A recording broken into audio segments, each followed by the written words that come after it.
What's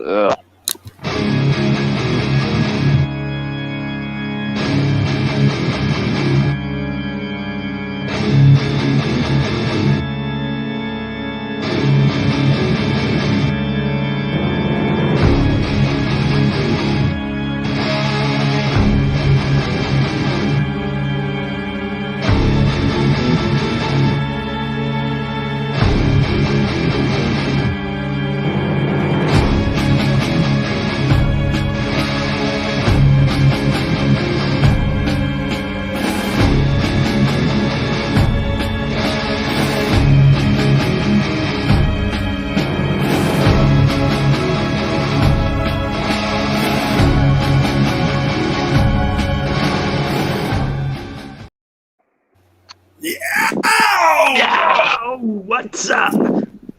Oh yeah! Stone Cold.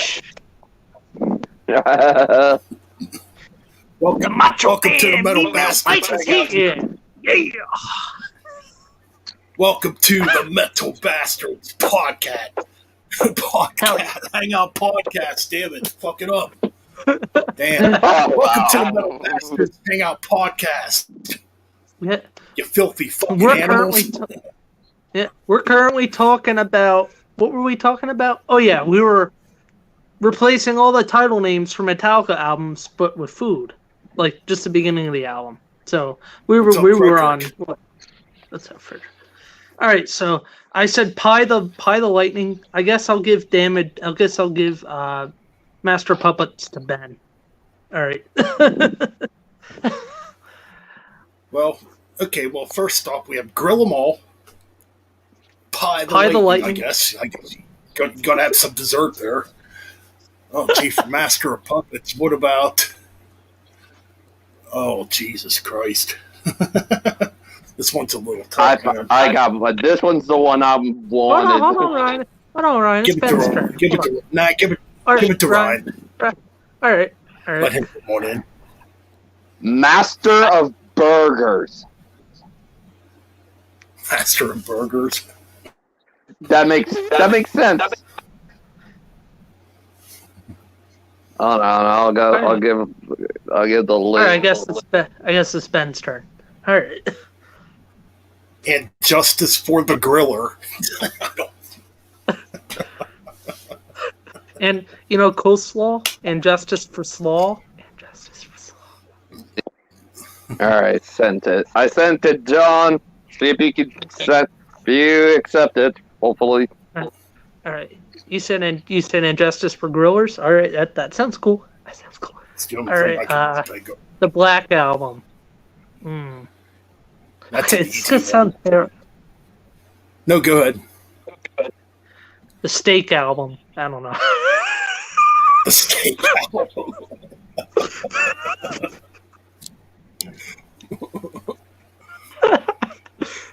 All right. I guess Ryan has load. And reload are even hard. Ryan, do both. You got load. I will do both. Okay. Oh shoot. Potato. Grill and re-grill. All right. We got another bastard in the house. Hey John. I said grill and re-grill. What's up, Frederick? Beat and destroy. That's a good one. Beat and destroy. Search it! Beat and destroy! Where my red beats at? Yeah, John, you want to join in? We're just playing a game. We're just naming any album title but replace the title with food. This is actually a fun game. I think I created it. Sounds kind of fun. Not gonna lie, it's actually kind of funny. Yeah, but we're doing. This is hard. What have you guys named already? We're doing Metallica right now. We're doing Metallica albums. We're on the load and reload. Mm-hmm. Refarts. Refarts. Refarts. Okay, that sounds kind of funny. I did refried beans. Refart. Well, he said refried beans, so he said refarts. I said, okay, I'll count that. That's kind of funny. All right. I guess it's back to me then, Ryan. We'll go me, John, Ben, Ryan. All right. So back to me. It is oh God, Saint Anger. Oh boy, Saint C. Oh God, Saint Shrimp. Saint Shrimp. There you go, Saint Shrimp. Saint Shrimp. Saint Shrimp. Saint Seafood. Oh, I Saint can't. It, yeah, it is. Death Magnetic. Oh boy, that's magnetic. Well, this should be hard. I'll pass. I guess I can't John. think of any. Death magnetic. Okay.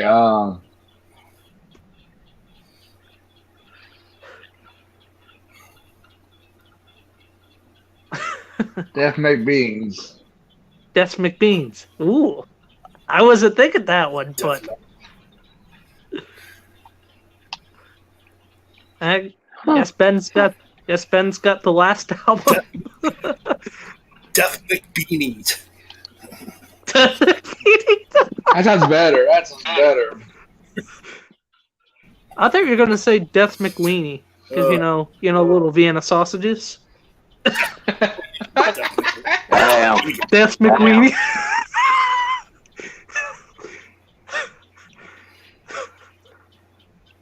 Hardwired right. to barbecue. Hell yeah. Hardwired. Let me say hardwired bacon. There you go. Hardwired bacon. Wow. Hardwired to bacon barbecue.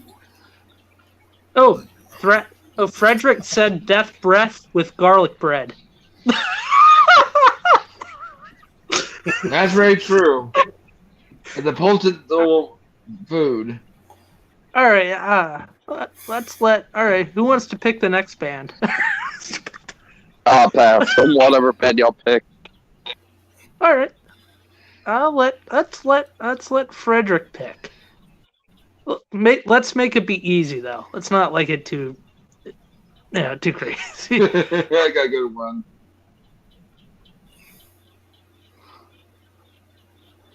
a good one. Well, what's the band? Fairyland. Nope. Sorry, I'm passing. Yeah, no. I got it. Eh. That is good. How about AC/DC? That should be fun. Oh dear Lord. Yeah, why not? Ooh, Slayer. All right. Frederick's. Ooh, we'll do that one next, Frederick. Okay. All right, AC/DC then, because Frederick said Slayer, so that'll be next. Frederick said Slayer. All right, AC/DC. Well, John, I'll let you go first. Okay. Shoot.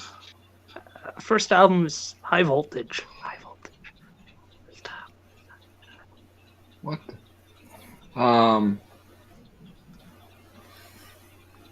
Highly burnt. Highly burnt. Oh, I didn't think about that one. Ben? Okay, so we'll go to the American releases, I guess. Yeah. Okay, so because I can't really think of anything for TNT. You can also use chat. Besides having a girl in a propane tank on the front exploding for an album cover for TNT. No, so Dirty Deeds Done Dirt Cheap.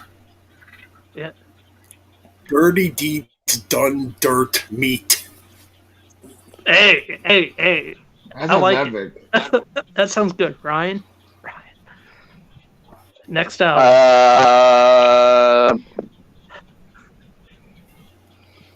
That would be Let There Be Rock. That would be Let there be meat! Let there be meat. All right. Power Age. All right. Fuck. Shit. Okay. I have a good one there. All right. I'm thinking. Power Age.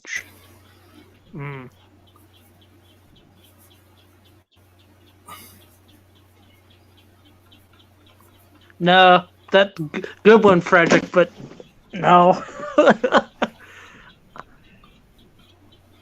I'm just gonna say Power Sandwich. I pass. I pass. That one's hard. That one's hard. I thought of one, and you missed out on a perfect opportunity for it. Well, all right. Well, go ahead, Ryan. Grillage. Grillage.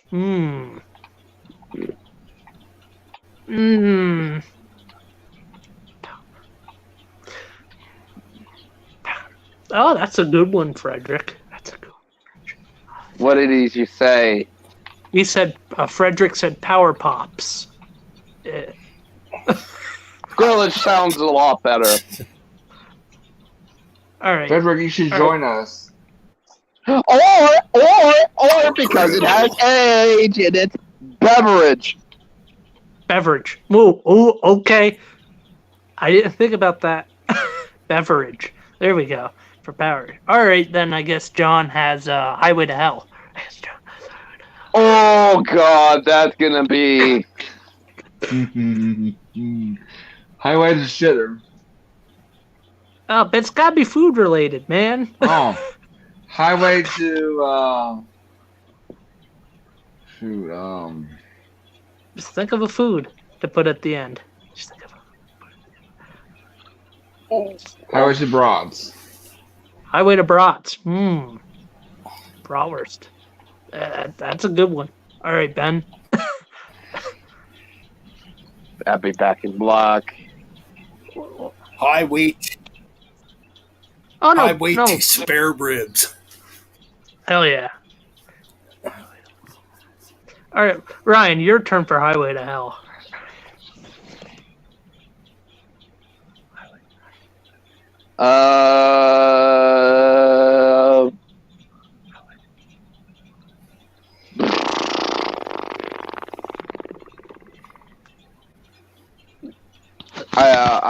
I got nothing. Y'all said some good ones, so. That's going to Back in Black. All right. Have a drink on me.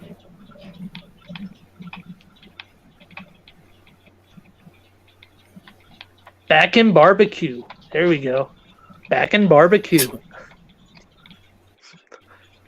Well, the next one's going to be easy. That was awesome. Okay. For those about to rock. This one should be easy. Should be For easy. those about the grill, we salute you. Yes. We were about to brats. No, I already used that word. Broccoli. You can use it again. For those about to broccoli. We're about to rock. I'll mess with the R part. Yeah, that's no problem. All right, I guess Ryan gets flick of the switch. I don't know anything about it, so one of y'all gets to. I'll give it to Ben. Okay, well, you gotta light a grill, so flick of the lighter. There you go. That's good. All right, John gets fly on the wall. Ooh.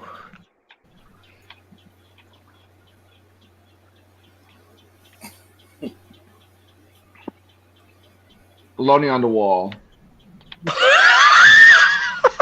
Hey, that's a good one. That's a good one. Bologna. There's a bologna on the wall. Yeah, maybe think of pacifier. Yeah. All right, that means Ryan gets blow up your video. Blow up your grill. Blow up your... All right.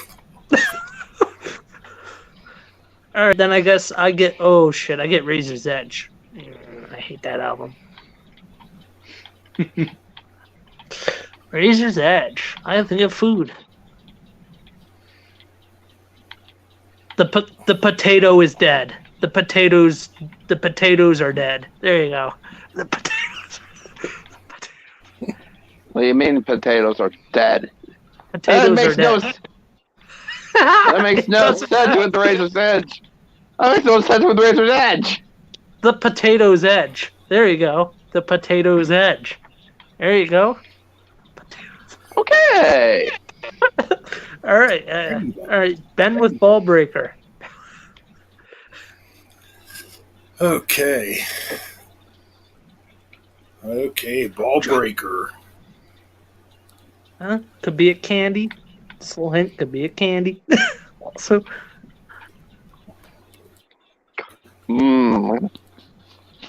That's enough said one. Jawbreaker.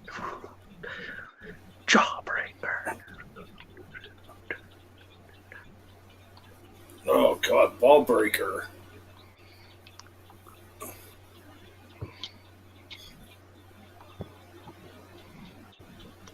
Raw meat breaker. Hey Ben, did you see what I commented in the private chat thing there? Yeah, it's a Judas Priest. Jawbreaker. You know, jawbreakers, you know, the candy. You suck on them. Yeah, I know what you're talking about. Yeah. All right, Ryan, you get... All right, Ryan, then me, then... All right, yeah, we're going in a circle. So John gets stiff upper lip. Ooh. Oh, God.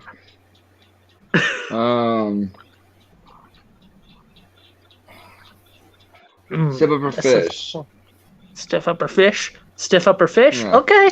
Okay. That's a good one. That one's kind of hard.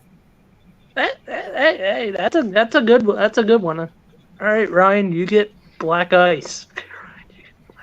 Black licorice. Okay, black licorice. Oh, rock or bust. Broccoli. Broccoli or bust? Broccoli or bust? Yeah. All right, then Ben gets power up. Oh God, no! Oh, God. There you go. All right, I guess Frederick picked Slayer in the chat, right? I'll pass on him. All right. I'll let somebody else be the host for this band. Game show host Mike has passed the torch to, I think, Ben.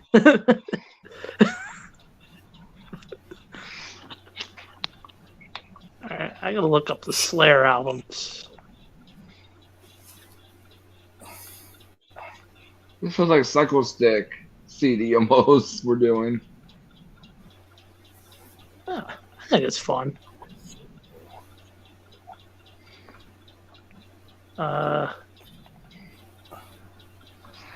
How many albums does Slayer have? Around 10, I believe, 10 or 11. There it is. There's the discography. All right, I just have it up on my screen just as a reference, so I don't have to. All right, yep, 10. All right, I guess Ryan's muting him. I guess Ryan's muting himself, so I guess it's just us three at the moment. All right, I'll let Ben start it off. So show no mercy. Show no Chili. jalapenos. Show no jalapeno.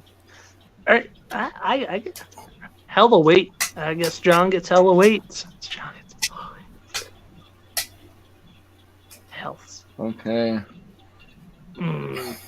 Chili awaits. Chili weight. Okay. Raining blood. Raining spaghetti. It's raining spaghetti. It's raining spaghetti.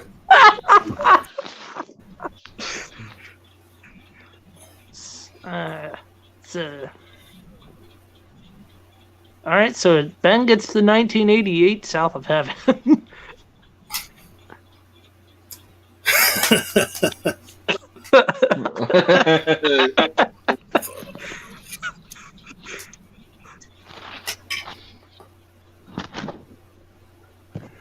God.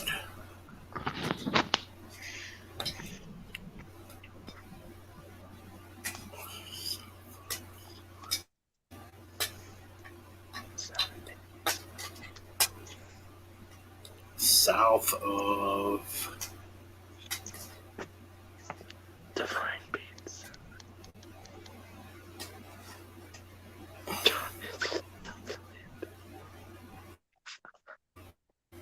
damn.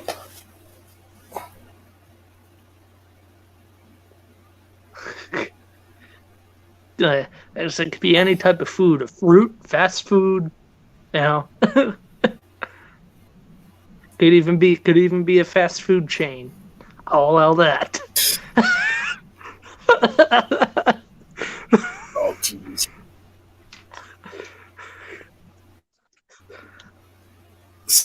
South of Pizza Hut. I don't fucking know. hey, that's gonna get a lot of gold. Yeah, that's gonna go platinum. South of Pizza. That actually made me laugh. All right, John gets Seasons of the Abyss. Seasons of the Abyss. Seasons and Caesars in the South. Okay, that was a fancy one. All right. Ooh, Divine Intervention. Ooh. Divine Pizza. Divine Pizza.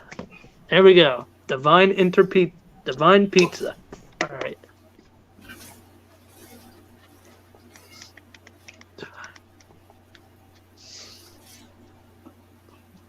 All right. Undisputed Attitude. I'll wait for Ben. We'll wait for Ben to get back. So, any new pickups, John, you got recently? I got All right. shoot. Undisputed Buffet. There you go. Undisputed Buffet. Cool, man. Last Friday. Cool.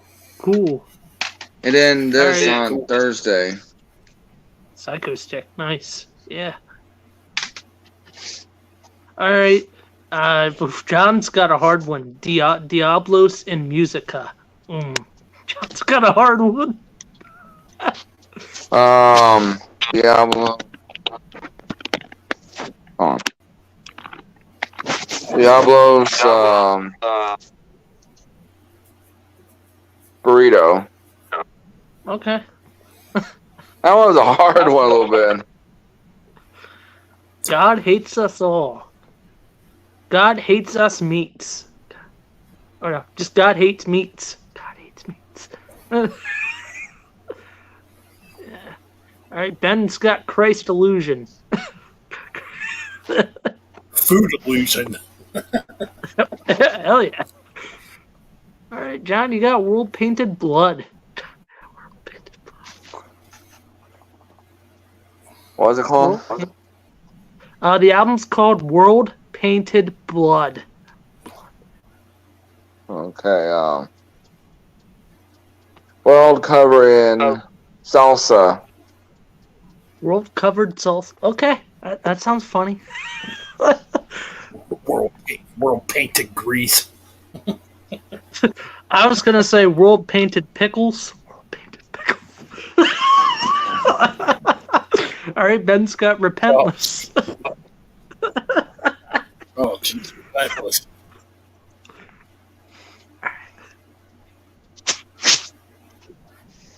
Vegan or black.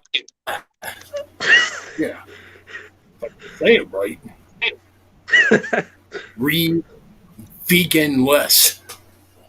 Veganless. Hey. That'll I'll piss off those vegans. vegans. All right. What'd you say? What'd you say? Oh, now we gotta troll the hell out of you. You can't. All right. You fucking fat ass slobs. You're making fun of her.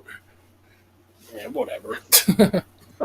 This is gonna sound rude, so if anybody in chat, obese people are like, "Why are these metalheads making fun of food?" Because we fucking want to. That's fun. It's fun. It's a free country. I've been trying to diet, but it's hard. Yeah. Oh yeah, dieting it's hard. I've been working out and trying to lose my gut a little bit. So. Yeah. All right. Hey. We got people tuning out. The one of them's Frederick. We know Frederick. Frederick's okay. Whoever else is tuning out. Yeah. Whatever. Oh wow. So I'm gonna let Ben pick the next band. Oh man. Kind of want to talk about other shit. Oh, never mind. Let's talk about other stuff. Well, what can we talk about? WrestleMania. Let's talk Oh, we were just talking CFE. about Stone Cold Steve WrestleMania. Austin versus Stone Cold Yep. Steve Austin. That was a good match. Who won the Roman Reigns versus I don't think it happened yet. I stopped don't- watching. Yeah, I know that I have to look. it's kind of Oh. lame. what's Okay. his name?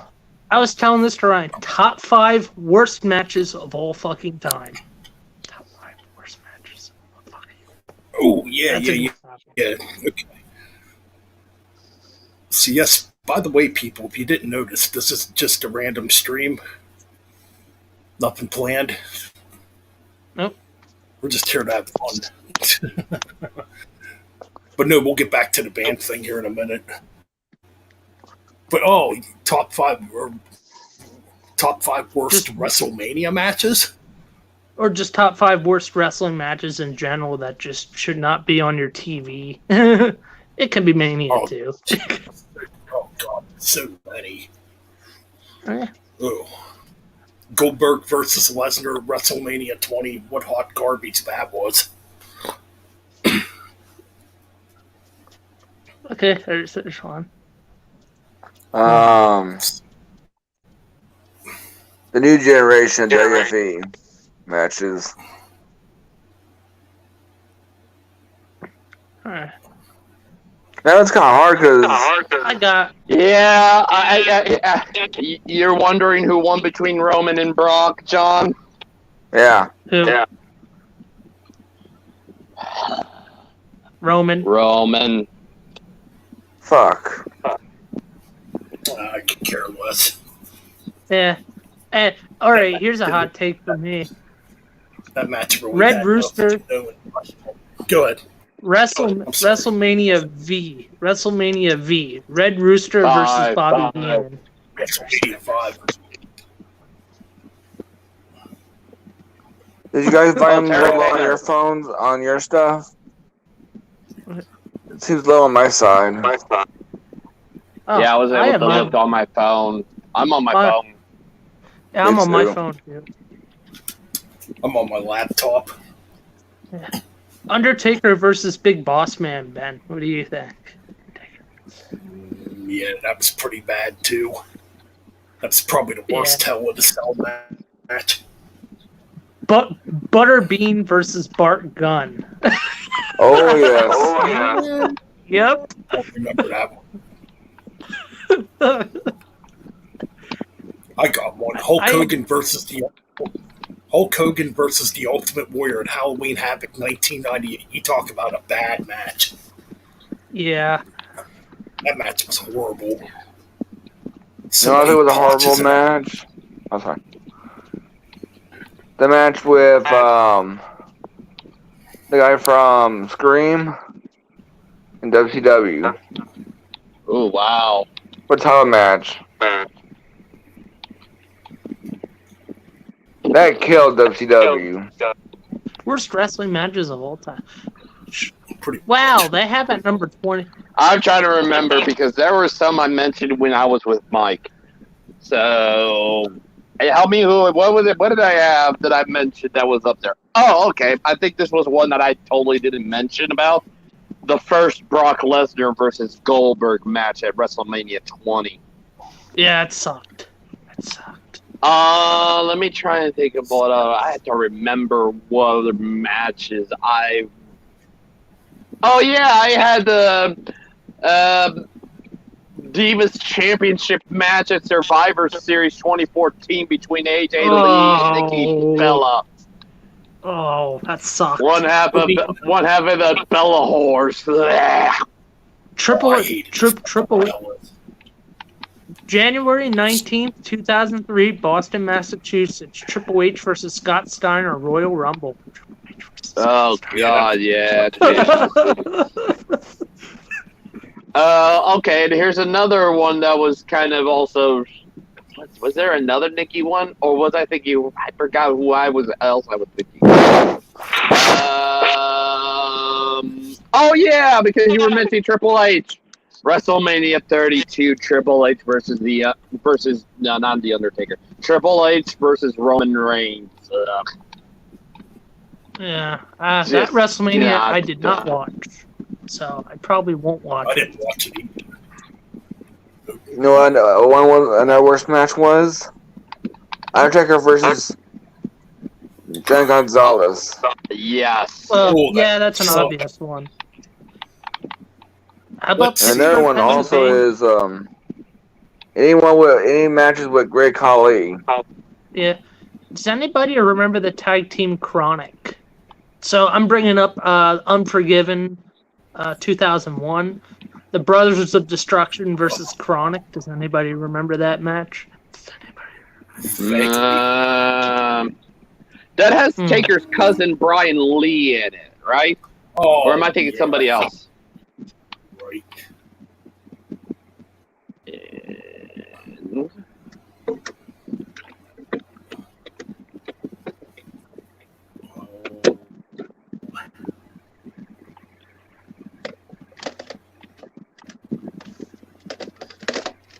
Chronic. Yeah, they weren't around very long. No. They were a short-lived tag team.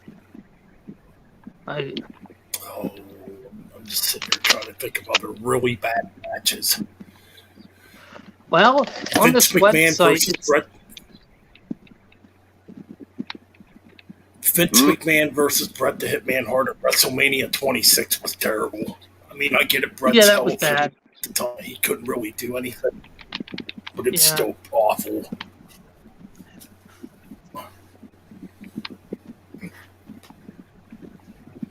Man,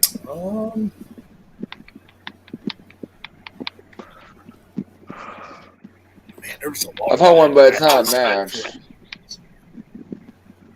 Any WrestleManias without Undertaker fighting?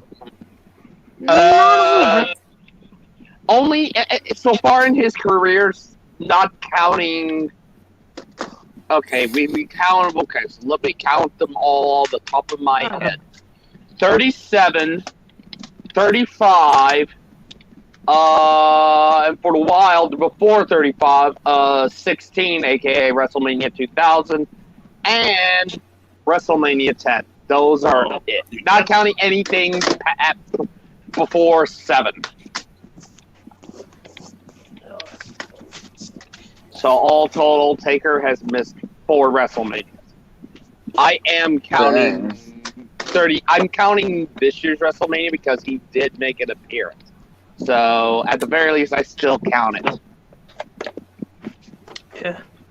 During his time with the company, basically.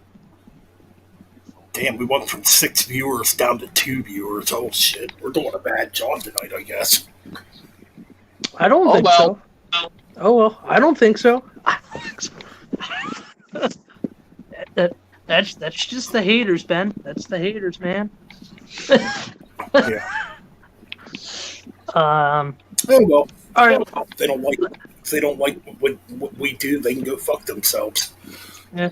All right. Yeah. I have one last match. Then can we get back to that game we were playing or whatever? That's fine. Jerry Lawler and Michael Cole WrestleMania. That was bad. God, yeah, that. Fuck Yeah, that. that was really bad.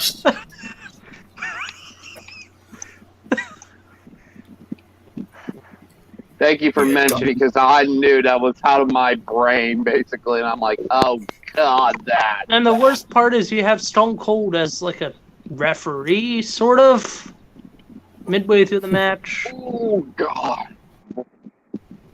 It was horrible. Yeah, that's just... Ugh. Mm. I do not care for that match between Cole and... It went 35 fucking minutes! That's Yeah. 35! At a Oh, WrestleMania of all things. Like, what the fuck? Yeah. What the fuck? Hey Ben, how's recording for Hellcost doing? By the way. Well, if I can actually say something here, I'll tell you. But no, I was trying to say another WrestleMania match I absolutely hate. Mm-hmm. To me, it's besides that match. But if we're going WrestleMania, the match that made me actually almost flip a TV over. Oh, this match made me so angry. Is when John Cena beat The Rock at WrestleMania 29. That freaking pissed me off to high hell. Oh, I don't even like talking about that match. It's so fucking bad. Yeah. And no, fuck that. That match should have never happened. It should have just stopped at 28 and not re-happened at 29, where Cena had to get his big revenge. That was bullshit. Yeah. Oh, that bullshit finish, dude. It was horrible. I hate to be that guy, Ben. No, I hate that match too. I'm gonna go WrestleMania 30. Taker Brock Lesnar was not that great of a match. I heard it was as bad. Brock Lesnar should have not been the guy to break Undertaker's streak. I think Taker deserved somebody better, in my opinion. Or Taker, or the streak. Yeah. Yep. There is only, at that point, there is only maybe a handful of people that would have made sense to end the streak. Should have ended The obvious WrestleMania. one, Sting, John Cena, No. and I'll explain that one. That one, and then there was the third and final. Hold on. Let me explain once I think of what the third and final pick was. Brock was one of them, but that would just be like bad ending, like a bad ending. Yes, Brock was one of those that I thought could, but didn't think it was going to happen or something like that. I thought was the worst case scenario. Let me explain the John Cena one. What if during that match he turns heel? No. No. Adam Gambier did the best booking he could of doing that. And he basically said about John Cena getting first. Basically, I'll summarize it.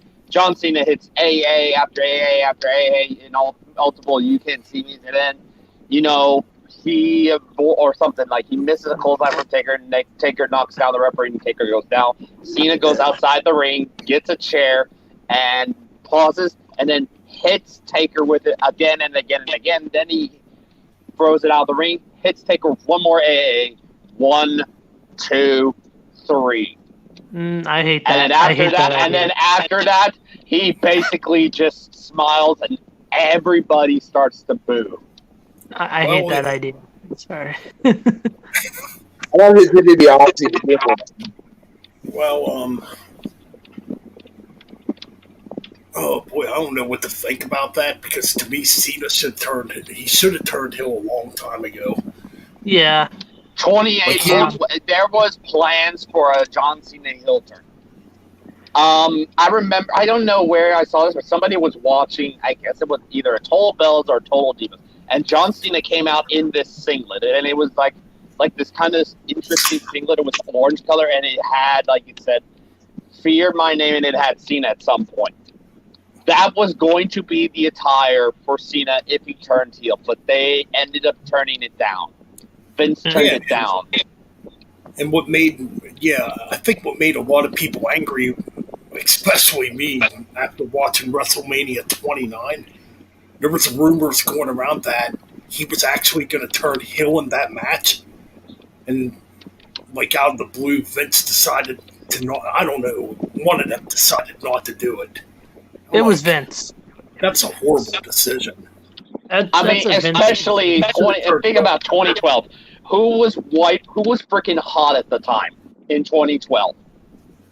Not Cena. 2012? CM Punk was white fucking hot at that point. Punk was still fucking over with the crowd. That would have, if you had done, and here's what I would have thought. Cena still, I would say, I had this John Cena heel turn and heel run, where obviously he loses to The Rock, obviously in real life. Obviously he would have lost, he should have lost. Okay, I'll say this. He should have lost to Brock Lesnar, which is what I'm doing in my booking for this. I did kind of a booking when I was still have my wrestling podcast thing. Mm-hmm. I did a booking of where Brock Lesnar does not lose, except to those that the company is putting over, young talent. So, yes, I have him fighting, I have him, instead of it being Randy Orton winning Money in the Bank in 2013, I put the whole Brock Lesnar winning Money in the Bank in 2013 and do that whole, because the Brock Party thing was, I thought the Brock Party thing was pretty freaking awesome. But if I took that and put that there and have him cash in on Daniel Bryan, destroy him multiple, like I don't know what he would do or something. But F5 after F5 after F5, destroy him. Well, you guys are gonna really hate me when I say this shit. Oh, go ahead. I was talking to a buddy of mine. We're like more of the old school Attitude Era type of fans and Ruthless Aggression Era type of fans, obviously. And we don't like the WWE and the PG shit at all. But we're talking about Brock Lesnar, and we got into a pretty good conversation about Lesnar. And yeah, this is gonna piss some people off, but I gotta be honest, Brock Lesnar is a lazy fucking worker. And let me explain, because he don't work a full-time schedule. Him as WWE champion, it's not memorable at all because he never defended his title on TV or nothing. And he would only do sporadic pay-per-view appearances. So there's nothing to really talk about, in that regards. And the last time Brock Lesnar was ever full-time in WWE was way back in 2002 and 2003. You know what I mean? Yeah. Here's how I would have ended Undertaker. Back to sort of my comment.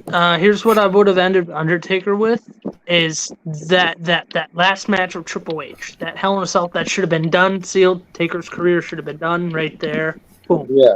Ready for Taker to go out. Obviously, I still would think he should appear at Raw 1000, help his brother and beat all those up, and then maybe say, I'm hanging it up after this. I am calling it a career, and, I've had a great career. I think that would make sense. Here's the thing. It would have been Triple H to end Taker's streak. Just think about it. That would have been a good at that time. Well, yeah, but then you would think it's DX. My opinion Because think about who else was in that match. Shawn Michaels was the referee.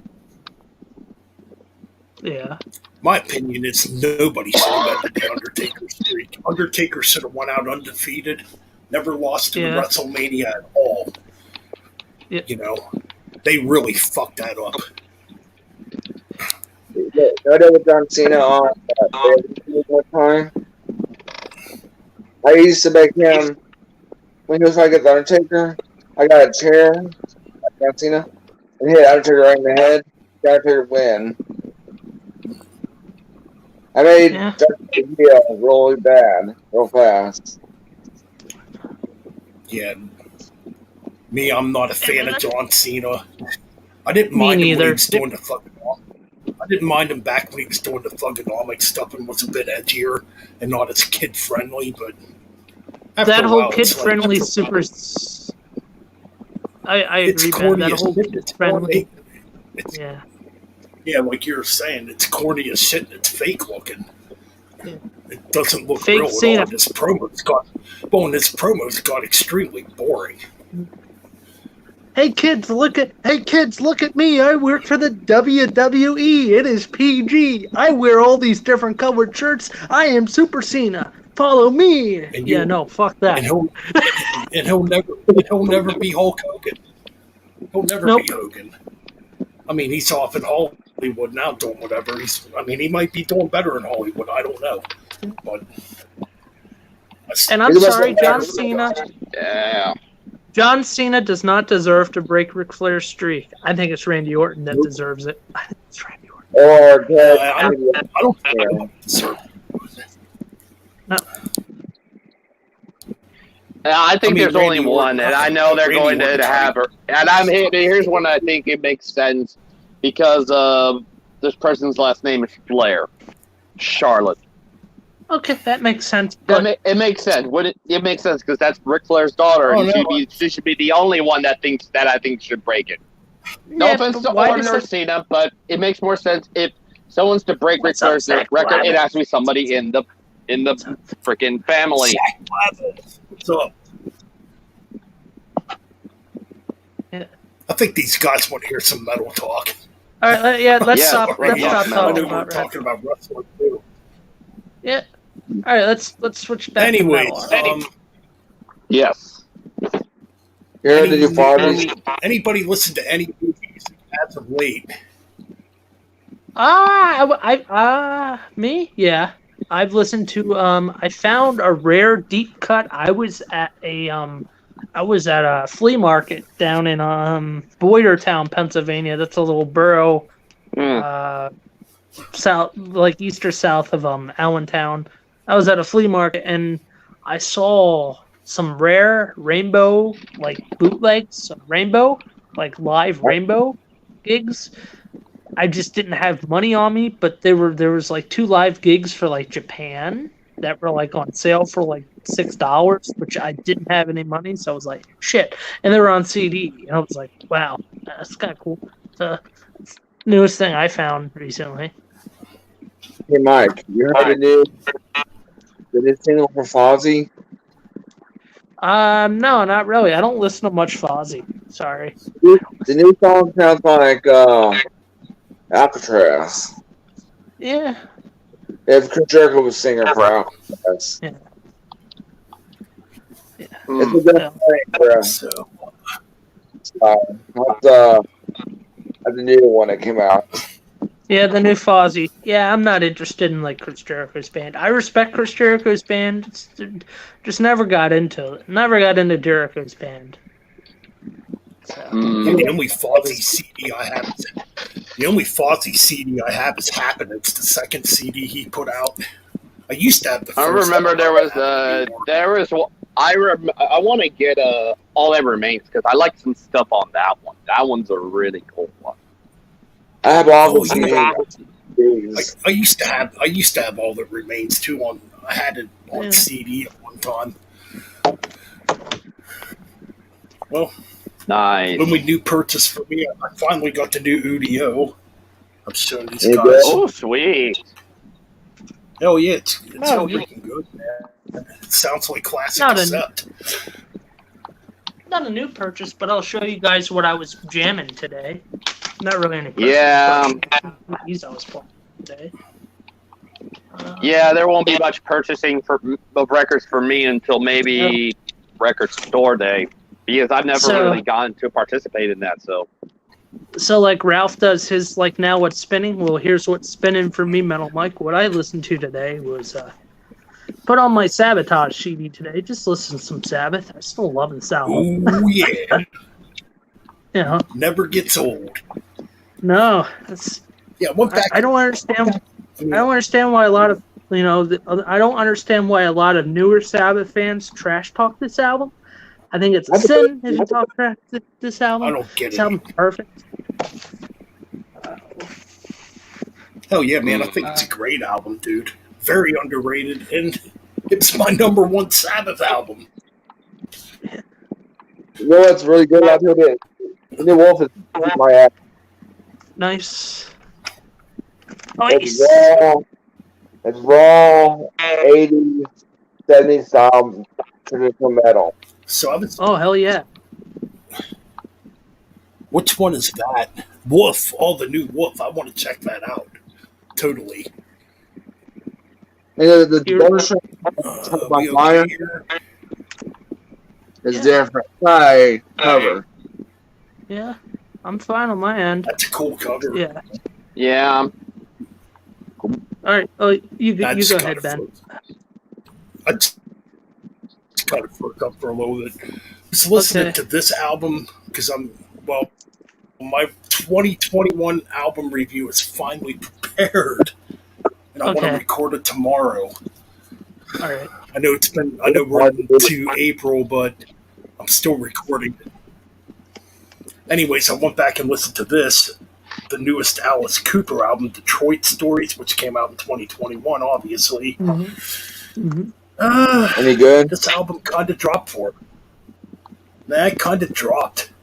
I mean, there's some good tracks on it, and there's some tracks that are just goofy.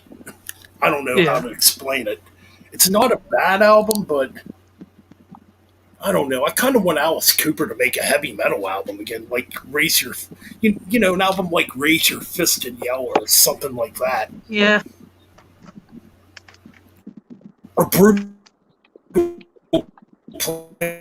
Planet to me is the better album. Definitely one of my. Listening to this band, they're like a death thrash band that some people like and some people don't like. But I broke out this one, Do Scented, a German thrash band. Cool. The album's called Do Scented. Impact. It came out in 2003. Now this one's definitely thrashy the whole way through, and there's some death metal elements too, but it's freaking good, man. And unfortunately, that band's not around no more. But yeah, that's what I've been listening to the last couple of days. And Nice. before I got Zeppelins In Through the Outdoor. Some people hate. Nice. Some people dislike the Zeppelin album. It's got its moments. You know, see, I like fun little album.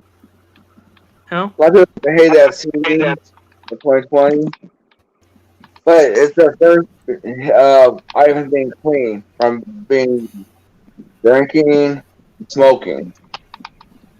Ew, Five Finger Death Punch. Ew. What is?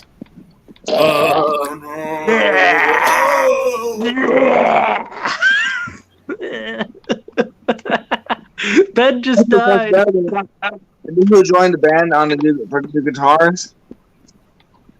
Any jam? Hurry quick! Somebody give Ben. Hurry quick! Somebody give Ben some Dio. Quick, Dio on the stack.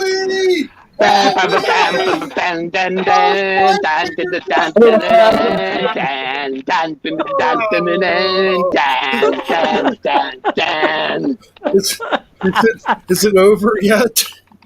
Oh, I hate that fucking band. No.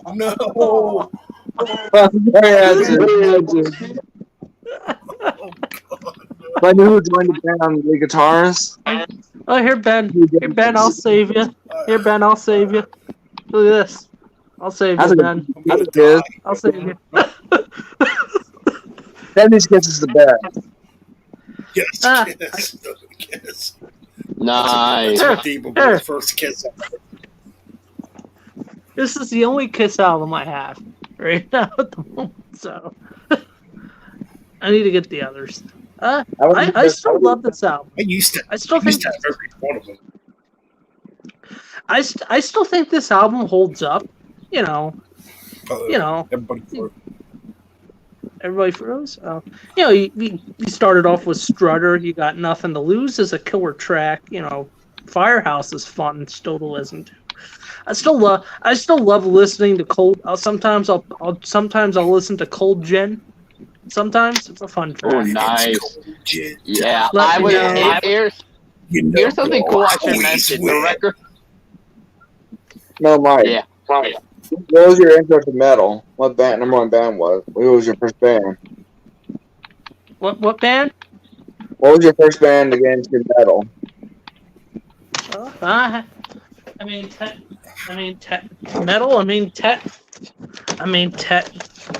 Technically it was Black Sabbath. So. You know, my first band was Scatterbrain. Wow. Scatterbrain. That's their second album, ain't it? The first one. Okay. Yeah. I haven't listened to Scatterbrain in a long time. Oh yeah, Frederick, if you're in the chat, Frederick, you still get that pizza at home. Yeah. Oh yeah, Frederick does have that pizza album, man. I want to know what the fuck was that called again if you're in the chat. Yeah, I forgot what it was called, but I remember because the record store I want to go to for Record Store Day. They had a video recently. I think they did it with their new used records. Guess what album was one of them? What? You might get a kick out of this. Saxon's Crusader. Wow. Ooh, their last. Yeah, one of them. That's an older one. Yeah, it's an older one. I recognized the cover because I was like, wait. Really? Saxon? Well, I'll get it if it's still there by the time I'm going to go there for Record Store Day. Yeah, Frederick, if you want to hop on with us. Cool. Yeah. Frederick, if you want to hop on and join us for a bit. Oh, yeah, come on in. Yeah. You know who just came out a new album, but I don't know they won it? Turtle Walls to the Damned. Mm-hmm. Oh, they've done 3 albums. Yeah. That's it's been a while since I they've gotta done get something. those. Well, Yeah, I do have some news. My uncle.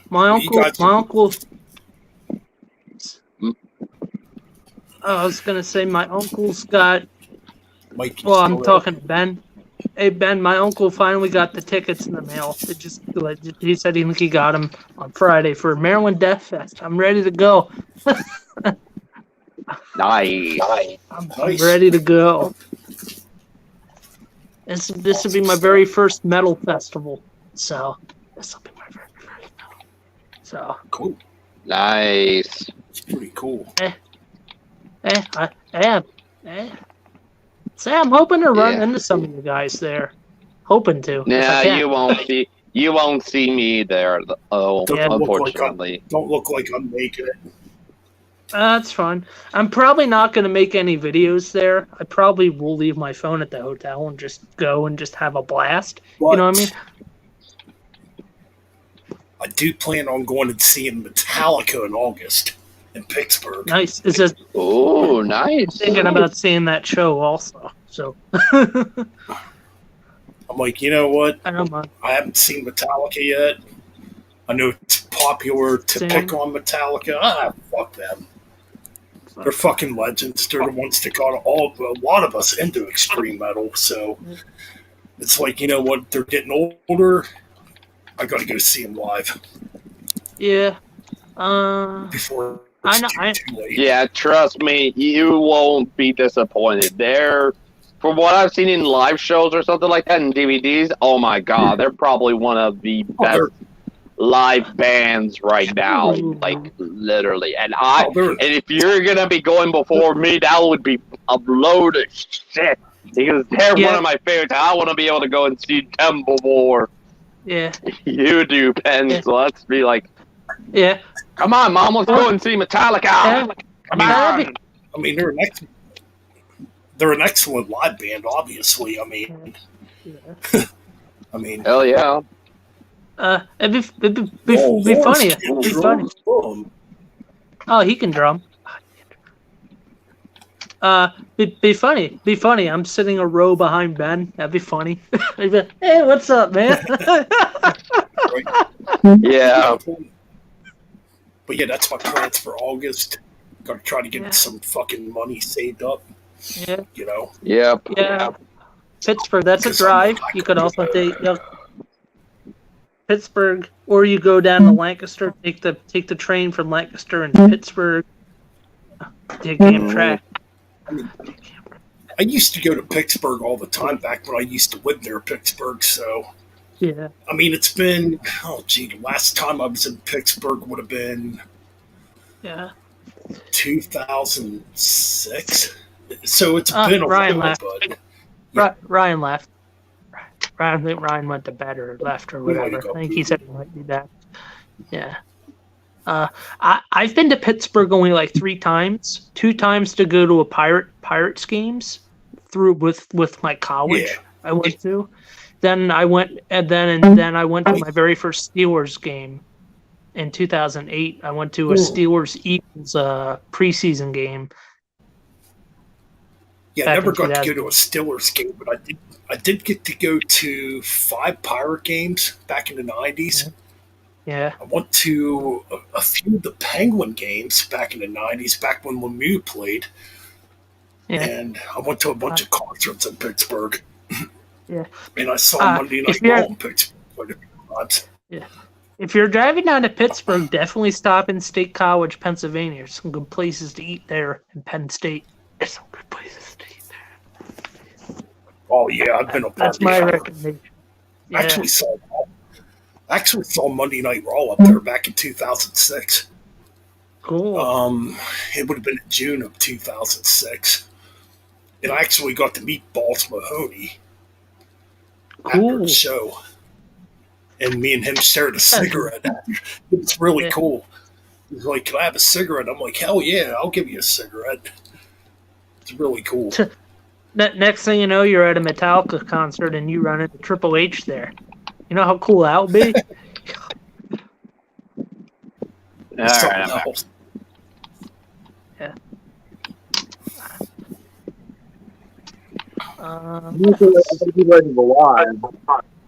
Yeah. Oh, we got someone in chat. Oh, BRB. Oh, that's Ryan. Yeah, I had to go take care of something private. Oh, we got Frederick, but I am back too. now. Frederick. There he is. Frederick, come on. Frederick, come on. It's good to see you again. So, Frederick, you like beats? So, Frederick, I guess you like beats. Oh, yeah. Beats are good. Not me. Yeah, I man. hate beats. Total. Wait a second, guys. Beats are all right. Hey. You know what's always good? You know what's always good? Nice bowl of good baked beans, some cornbread, some, a I hamburger. got some albums to show you guys that I received the other day. Oh, cool. What's that called? Oh, nice. Damn, Satan. What's that called? Band called Mestopolis. Satan's Sex Sermon. Oh, okay, that's an interesting title for an album. Interesting. Oh, of course there's a woman on there.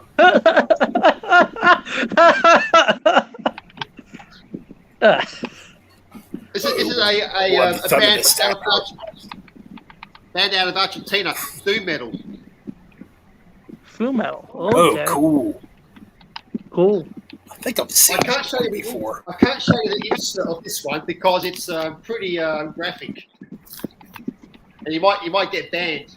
But I'll show you a quick one. Yeah. Without being too. Yeah, I don't know.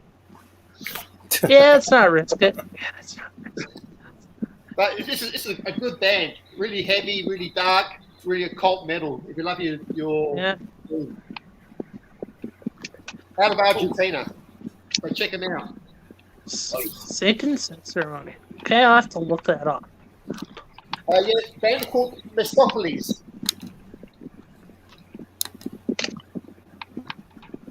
Yes.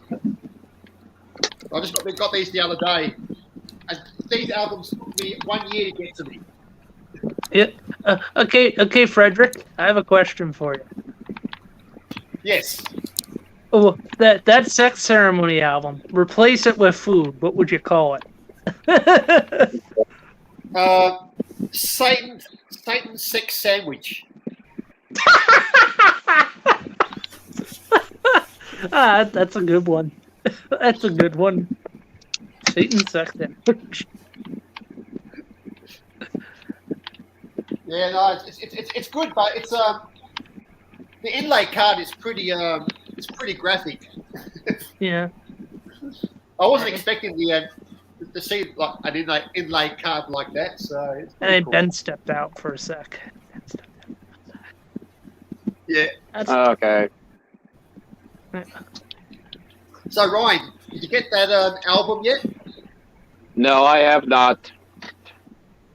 No, you still waiting. Yeah, I'm still waiting. Oh, cool. Well, there's heaps of copies left, so you are all right. All right, good to know. Is that pizza album for sale? Well, yeah, go to the Bandcamp. There should be some available. Okay. I will definitely check it out. Yeah, or check them out on Facebook as well. Ooh, what's that, John? Another Day Out. Cool. They were on the soundtrack for Mortal Kombat. From movie. Oh, cool. Well, Frederick, you did say AC/DC, right? Oh, I was listening to Black Ice today. I thought I would listen to Black Ice. It's not a bad AC/DC album. It's just a little too long. Well, Oh. yeah. Well, nowadays all LPs are getting a bit too long in the tooth now. A lot of bands Yeah. albums are too long. Yeah. Yeah. You know. Only good way of getting one is if they're used. Yeah. I hate to be that guy again. I kind of was thinking about talking about Senjutsu for my own video. I was gonna really talk about how bad that album is. I'm gonna make a video on it soon. Yeah. Yeah. There's only one word you can say about that, Mike. One word. Too fucking damn long, too slow, and It starts with an not S enough and fast S tracks. and a T. It's a shit. I album. wouldn't say it's shit. That honor it's not as worse. It's not as bad as the Final Frontier or even Virtual 11. Virtual 11 only has a couple good songs. The rest are shit. I don't know. Senjutsu is kind of really bumping the needle of putting Virtual 11 and Virtual 11 above it. It's kind of moving that needle. I like it. I like it. It's saying that. I hate saying Yeah, I wouldn't think so. I don't think so. Oh, what do you think, Ben? I don't know, because I've talked about this a million times, so I don't really have to say much more about Sensatsu. Senjutsu. Yeah, I'm thinking of naming that. Okay. Is it worse? It can't. I've listened to it. It's not as bad as Final Frontier and Virtual 11. Well, nowhere. Well, here, no spoilers. I'm not going to spoil the video, but I will tell you guys that the title is going to be called Sin Suck. So I will say that. Well, I heard that album. I think there's only two good songs on there. Probably only two good songs. But Well, the rest I is- think there is at least. I think to me there is at least 5, and then 4 consistently good songs, and only one that I'm sick and tired of hearing, and that the one I'm sick and tired of hearing is Stratego. I cannot stand that track. I don't mind that track. I thought it's too weak. I personally prefer Days of Future Past over it. I think that should have been the second single over it. Well, in order to do this video in 3 days, I'm gonna have to relist. What I'm gonna do for the idea, I'm gonna try and see if it's better than the 2 albums I mentioned, X Factor and Virtual 11. I'm gonna really try and listen to those 2 albums, then really go back and listen to Senjutsu fully and see if I can see if Senjutsu ends up going down below those albums. It isn't going to be any. For me. Yeah, I've had my ranking for it for quite a while. I think I don't know. I just needed to get off my chest and make a video on it, just so I can finally get some backlash for me. I wouldn't mind getting some backlash from saying how I feel about the album because fuck what everybody else thinks. No offense to everyone. No offense to anyone. I'm just still watching my video. Oh God, Ryan, your mic. God, Ryan, your mic. Sorry. Static. Are we okay now? No, it's very static on your end, Ryan. Oh, okay. I guess Ryan's gone. What do you guys think of this album? What's that album? Evil Dead. Some That thrash. looks pretty cool. That looks pretty cool. Ooh. Hold on a minute. That's a damn Okay. good album. If you love your thrash, Mike, check the standout. These bands started around in the late 80s. This is their third album. See, my thrash. I like my thrash to sound like Judas Priest and Meg and There we go. Maiden.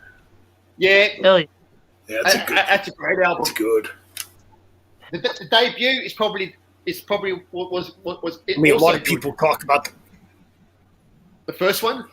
I mean, a lot of people talk about the first album more, but I think this album's pretty damn underrated. The Underworld. Mhm. Oh yeah. Ben throws up. Yeah. Lot of Well, good this has got all the original members from the Hmm. first album, plus the bassist from the second album. Yes. Nick's commenting down below. Nick's here, Ben. Nick's here, Ben. Nick's here, Ben. Yeah, I like that album too, Dominic. Yeah. Search is a great album. Yeah. Hey Nick, how you going, buddy? Yeah. What's up, Nick? Hey, Nick. Nick's in the Nick's in the StreamYard chat. All right. Yeah.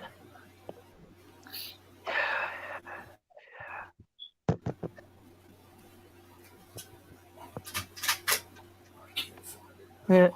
This is a good album too, Mike. Have you heard this album? KK's Priest. It's an okay album. I just like Judas Priest a little bit better. That's just me, because Well, I'll tell you the truth. There is one song here. I think the Hellfire Thunderbolt. Ripper Owens sounds like Rob Halford from start to finish. Yeah. To me, KK's Priest sounds a lot of these tracks sound like they're leftover like Priest songs, tracks yeah. that didn't make it on that. Yeah, they really feel like leftover Priest songs from KK's Priest. Well, they are, but hopefully their second album, when they release their second album, hopefully they'll change it a bit. Get a bit more non-priesty. You know what I mean? Here's what I want KK to do. Before you make the second album, just go back to fucking Judas Priest and do this 50th tour with them and finish it off. Then go back to KK's Priest. Yeah, but you know what? Yeah. It's very hard, because if KK went back to Priest and he released another album, it's going to sound like Priest again. I think he should get that Priest mentality out of his head, and listen to the other forms of metal, not just what he did with Priest and did with Priest. Yeah. Because I think he could do. like he's doing like here. He's doing his speed metal, speed metal style. He could go into the bit more thrash, a little bit of death metal. He could insert in there, But get that Priest mentality out of his head, because he's not in Priest anymore. You know what I mean? Yeah. Oh, I get what you mean. What's up, guys? Yeah, what's up, man? Not much. What's going on? Well, not too much. Just going through Exodus stuff. You're talking about, We're talking about this album. Yep. And this album. I got both. Kate's Priest. Oh, yeah, that's a good one. Yeah, and I was telling Mike that what if he thought about this album, and he told me what his thoughts on it. And I agree with him. And I was thinking that KK should get his Priest mentality out of this band and start something different, and not just copy Priest. Yeah. I don't know if that's what the fans want, though, and I think that's what he knows. He knows the Priest stuff. I mean, I'm not saying he's too old to learn new tricks, but I don't think he really wants to. Like, he wants to play the stuff that he loves and knows. Yeah, but fair enough. But I was just thinking, he should change, because there's so much different metal styles out there. You know what I mean? Oh, yeah. Like you could add some black metal in there, some thrash, some death. I don't think that's his wheelhouse. I think he's going to stick to what he's comfortable with, and honestly, what the fans expect. Like they want to hear, the Priest. Yeah. Who knows? He might change it up. I mean, I don't know if Ripper is going to be on board with doing like black metal shrieks or anything like that. No. he could do it. He could do it. Yeah. I don't know, but I don't know. I mean, we'll see what happens. I thought that album was okay. Like, it was a little too cheesy. I don't like Ripper's lyrics. God, they're fucking dumb. Yeah. Oh my God. Because, I was listening to this, and I got on vinyl too, and I was listening to this, and I was saying to Mike that the Hellfire Thunderbolt, if you listen to that song closely, Ripper exactly sounds like Rob Halford on that song. Vocal style and everything. He's kind of always sounded like him, except when he tries to do like the almost like Lane Staley, Alice in Chains sort of singing, like, because that was definitely on Demolition more than it was on Jugulator. Oh, Nick, I got a question. What you getting from Levi, Nick? It'll arrive tomorrow. Told me to check the mail.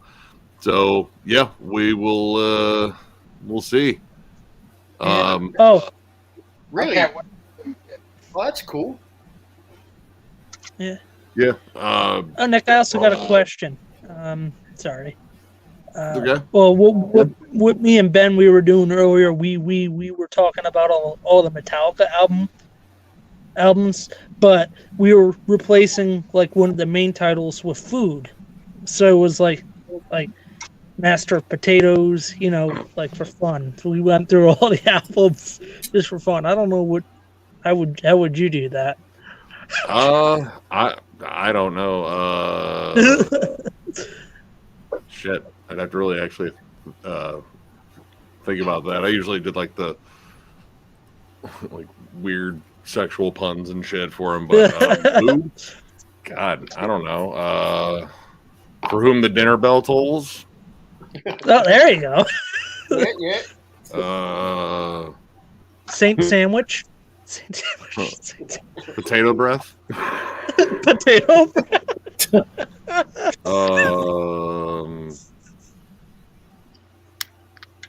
You got load and reload. Yeah. Buffet and rebuffet.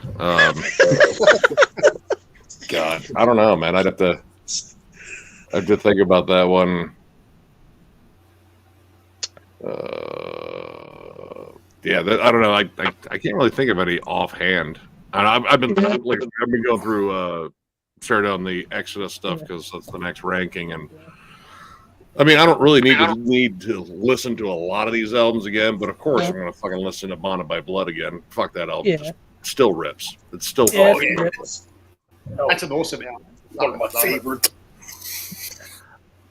And honestly, it might have just been my number one. Like I fucking adore that album. I haven't lost any love for that at all. And I'd be hard pressed to find an album in their discography that is just as fucking intense as that. Like it's just such a vicious album. I love their new album. I think their new album is pretty close. I like some of the stuff with Dukes, and I it's like a divisive statement. Like I thought Exhibit B, The Human Condition, was fucking amazing. But I've only got one Duke's album. That's Exhibit A. Exhibit A is pretty good. I like Exhibit A. And Shovelhead Kill Machine's all right too. But I think Exhibit B was probably the best they did with him. But yeah, I mean, there's a lot of fucking really good albums in there. Like Tempo of the Damned is really good. Oh, I love that album. That's a great album too. Yeah. That's a good one. That's a really Fabulous Disaster is a fuck ton of fun. Impact is Imminent. I like Impact is Imminent as well. I think that one's underrated. I think that's kind of overlooked. Shitty cover. Yeah. Shitty cover, but it's a great album. Force of Habit kind of wins on shitty covers. I don't know whose kid fucking designed that one. But it's like, I got crayons. Like, yes, you do. Yeah. That's the cover. Are we sure? There's literally nothing else. Fine. You want to see a shitty cover? That is a shitty cover. Yeah, that is a pretty shitty cover. That would have been a shitty cover in 2005. Yeah. If you put the Metallica away, cover. I don't know. Metallica album. I don't know. 6 Feet Under. 6 Feet Under has some shitty covers. Load and Reload still have shittier covers. Yeah, especially when you. My opinion. I mean, Load like. Man, dude. It's just when you know what that is, you're like, dude, really? Really? Yeah. I mean, the Black album's just basic. It's just black, man. You're right. Oh, yeah. Yeah. I mean, they pretty much. This is a shitty cover, too.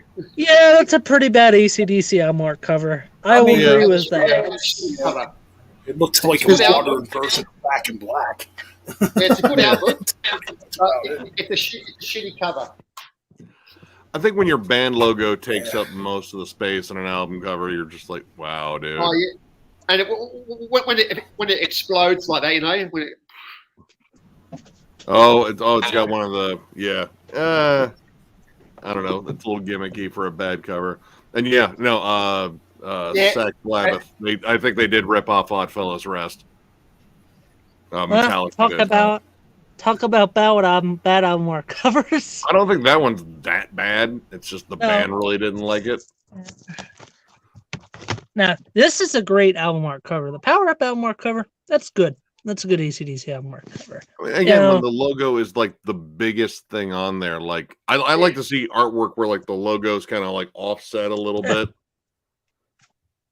I got Blow Up Your Video. That's the one where Angus is like coming out of the TV. That was a good cover. This is some good cover. I love this cover art. Yeah, that ain't bad. That looks kind of Ed Repka-ish. Yeah, it is Ed Repka. I mean, you can pretty much pick out his style. I'm gonna guess that band's a thrash band too. Yeah, and this is a good cover. I like this cover too. FKU. Yep. That's actually pretty cool. Have you ever heard of this band? Have you ever heard of it? Don't think so. They're Swedish thrash metal, but they sing about horror themes. And the guys on this band were in a band called Midas Touch. Yeah. I don't think I've heard of them either. They were on Noise Records. Definitely no Noise Records. They only did one album. And the guy and there are members of that band in here. And what's good about this cover is you get the little comic book. Yeah. Oh, you actually get a comic book in there. You get a little comic book. And you know what FKU stands for? The first word better be fuck. No. Freddy Krueger's underwear. Should have been fuck.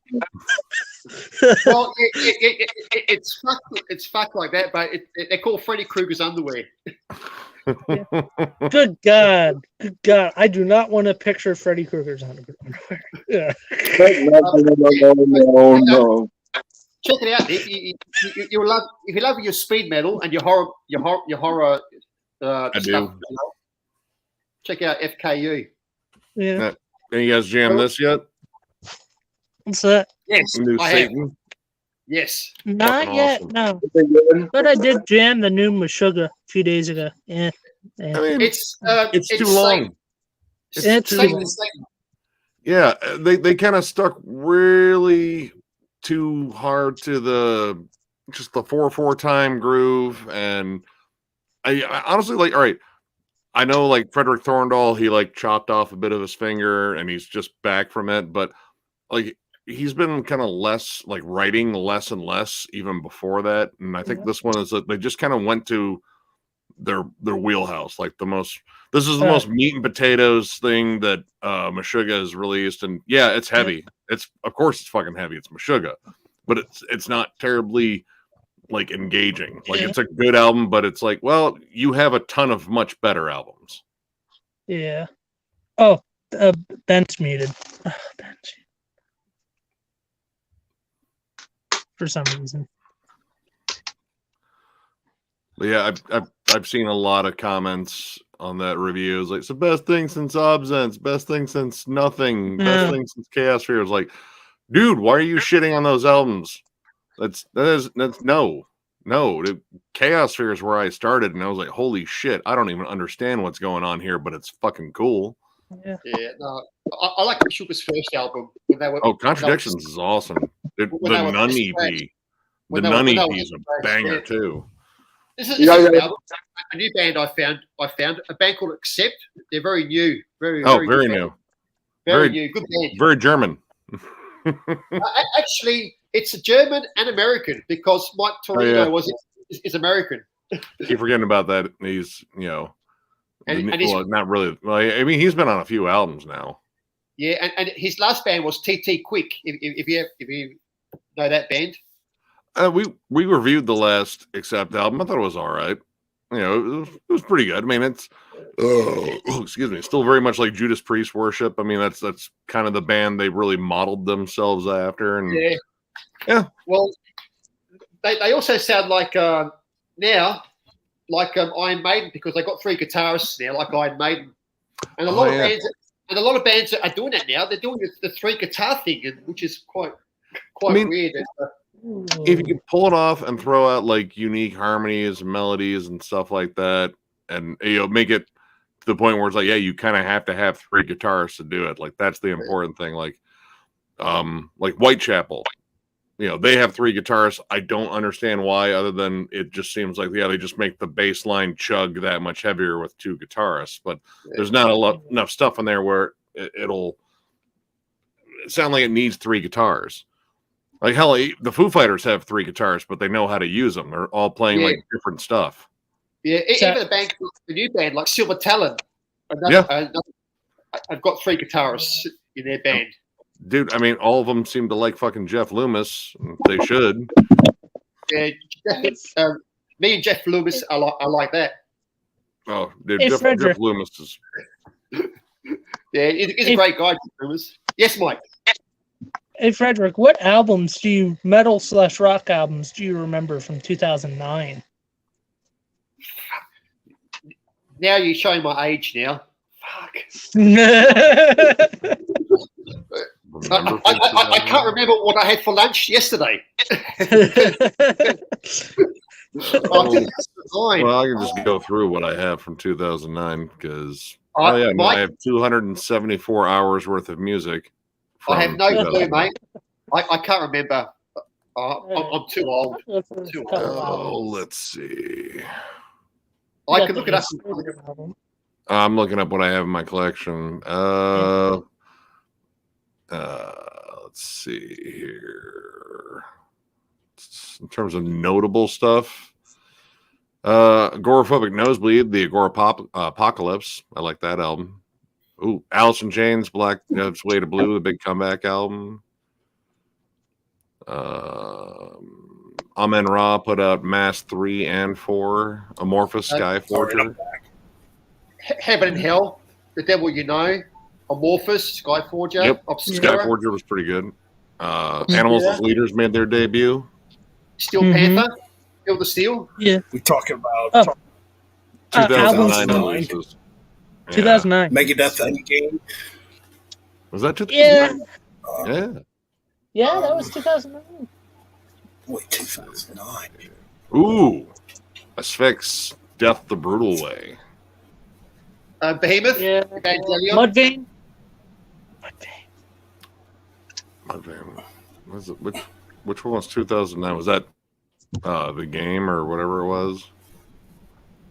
I think the album's called Mudvayne 2. I think. Oh, the self-titled one. Yeah. Baroness's Blue Record. Yeah, Someone, Behemoth, Evangelion. Isis, Wavering Radiant. Hold on. What's up, Ben? What about What's up, Ben? that might be a 2010 release. Forbidden's comeback album, Omega Waves. Oh, that might be 2000. I'm thinking that's 2000. Is that 2009? I can't remember right now.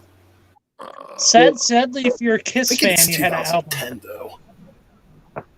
Well, sadly, if you're a Kiss fan, you had Sonic Boom that came out in 2009. I thought it came out earlier, to be honest. But no, that came out in 2009. BT Bam, Between the Buried Me, they put out The Great Misdirect. Solid fucking album. Let's Start Apocalypse, Oracles, came out in 2009. Prior to the fire. Oh yeah, you guys were talking about Satan too, dude. Yeah. I gotta get that new album. Oh, it's out. It's fucking good. Yeah. So I dug this out. Oh, it's their early demo. Yeah, it's their early demos. Wow. It's called logo. Early Ritual. Yo, Ben. It's got all early demos on it. I still need to get their second album. Ben, you should leave that out for a review. Start a review album. Well, I've been thinking about starting to do retro reviews on my channel, just reviewing old stuff. There you go, man. Because I don't really see a lot of people like that. Yeah. We only do retro reviews for stuff that usually has only a hand. The limit for a ranking for us is 5 albums. So if you got 4 or less, well, yeah, we can throw that in a retro review. And do a retro review, whatever you have in your collection. That's a perfect idea. We found a new one that we're going to do a retro review for. Oh, Necrony. Yeah. Yeah, I did not know that this was the precursor to Awesome. Yes. Yeah. I knew that. Which one's that? Necrony, Pathological Performances. This is a 2-man death grind act, all fucking carcass worship, symphonies and necroticism, but it's 2 of the guys that went on to form Nawesome. In fact, Nawesome was a side project to this, and then Nawesome became the main thing. See, you guys need to read this book. I have the soundtrack. That's a cool book. That's a cool book. You guys need to read this book and learn your Swedish death metal and thrash metal. I got the compilation that goes with that, and yeah, it's awesome. Dude, that's where I discovered Evocation. Yeah, sorry, I don't read books that much unless they're Star Wars. And well, yeah, I've been sitting here wondering why have I not been added, man? Dude, it's okay. I mean, he was just. It's okay, Ryan. Yeah, I'm down. It's okay. Yes. So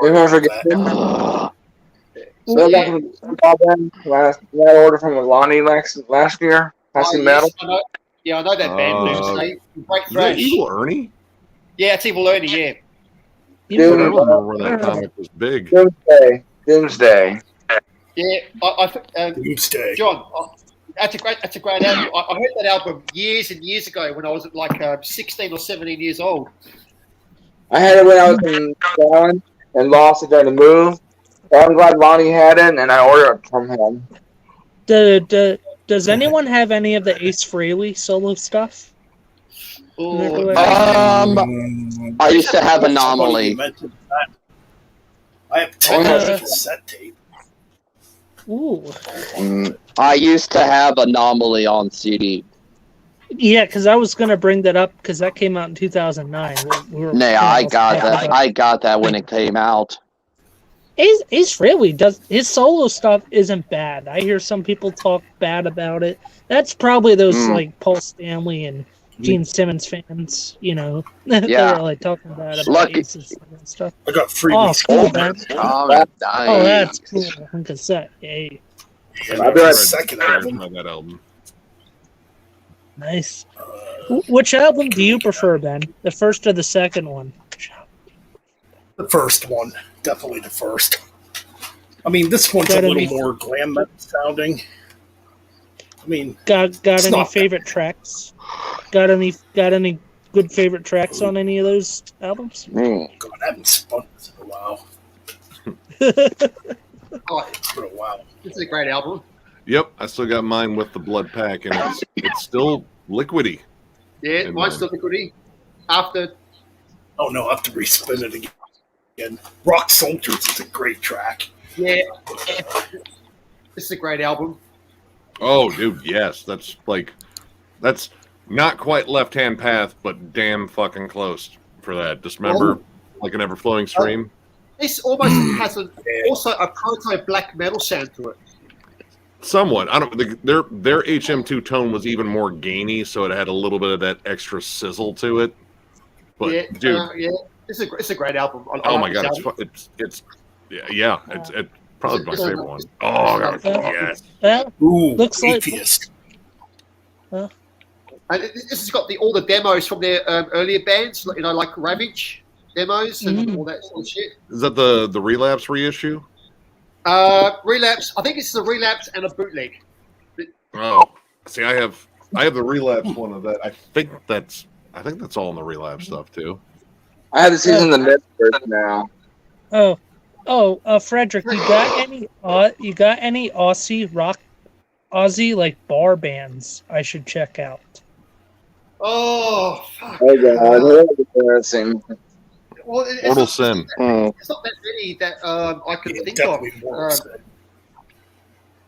I'll check them out.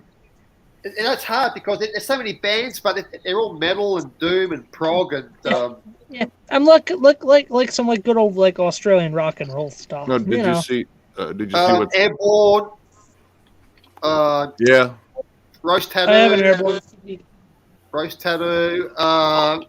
There's Wicked Smile. Is another band out of Australia. They're a sort of a glam heavy metal band. Who else? Oh, this fucking shit. Hate being old. Trying to remember all these fucking. Yeah. Airborne's freaking out of hell. Cannibal Corpse are from Australia. Check out that band, Cannibal Corpse. Yep. Well, yeah, Tampa, Australia. Check out. So wait, does that mean Chris Barnes is Australian? Chris Barnes. He's from Perth, actually. He's not Australian, but one of his dreadlocks is. Relation are a good Aussie band. Yonkers, Australia. Yonkers, Australia. Yeah. This is a great. Oh, I want this on vinyl.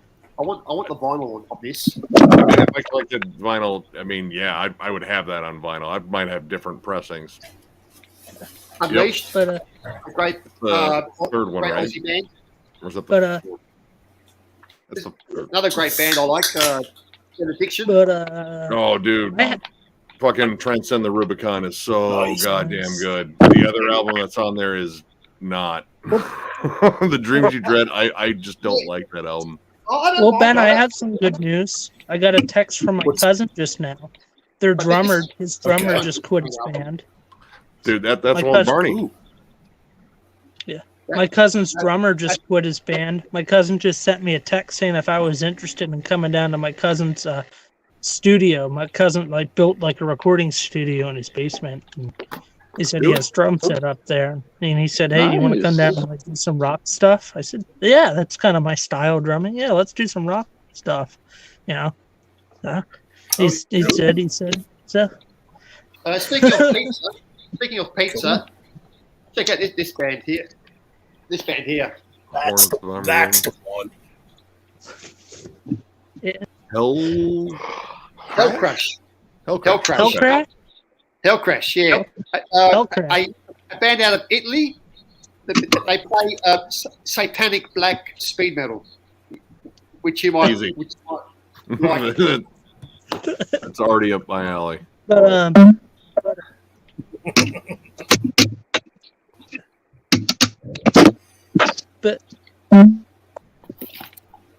I tried to new tea from Blood Void, but I like Course better. nice. I adore Voivod. You know, I haven't listened to E-Force, but I mean, Voivod's fucking Voivod. Yeah, I'm ready for next month. By the way, I'm so ready to go to Maryland. I'm so ready to go. I got a family vacation. I gotta do first.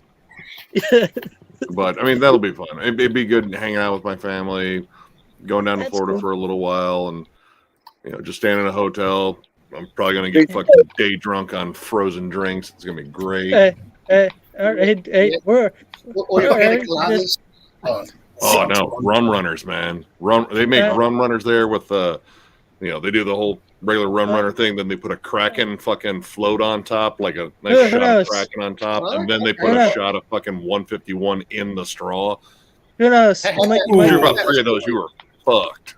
Who knows? You might be walking on the beach, Nick. Who knows, Nick? You might be walking on the beach, and you just find Chris Barnes acting like Chris Barnes being a hermit, just sleeping on the I'm pretty sand. sure the hotel's got a restraining order against him. I'm gonna hit up the record stores down there. There's been there's a record store. Actually, there's like 2 there that I've hit up and found all sorts of killer stuff. Like tons of classic shit. I found Zentric's second album there. I found Nuclear Assault Survive, an OG print on CD. Cool. God, man. Like, just a lot of fucking just nasty underground stuff. I found a copy of Neurosis' second album, The Word is Law. Original print, too. Not a great album. I'm not a huge fan of that album at all. But I didn't have it on CD. And I was like, well, I got to complete this because it's Neurosis. Record store I recommend you checking out, Nick, if you're ever in Pennsylvania. Go down to Lancaster, Pennsylvania. A place called Stan's Records. They've been there since the 1960s. It's a cool place. I imagine Jeff, Metalomania, probably knows. He lives around Lancaster. Oh, nice. There's one in Baltimore that I hit up that had all sorts of killer stuff there. So I don't know, like, depending on what time we get in Baltimore, I might actually hit up that one. But honestly, dude, the vendors at MDF, there's so many. There's so much shit there. It's insane. Well, Nick. I was at a flea market 2 days ago, and I found some Japanese live bootlegs of Rainbow during the Dio era on CD that were like $6. But I had no cash on me, so I was like, "Oh fuck, I can't get this."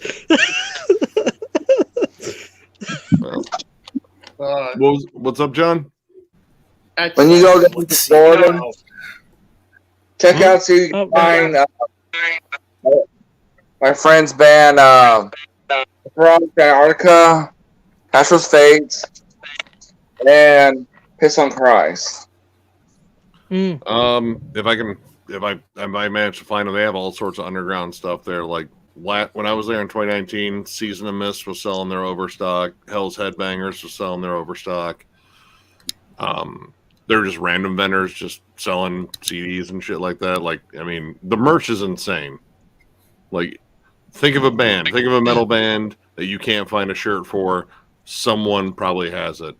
I bought a fucking bootleg of like an Ever-Flowing Stream, but it's a legit awesome fucking bootleg of that shirt. Nick, I'll challenge you to find me an FKU t-shirt at.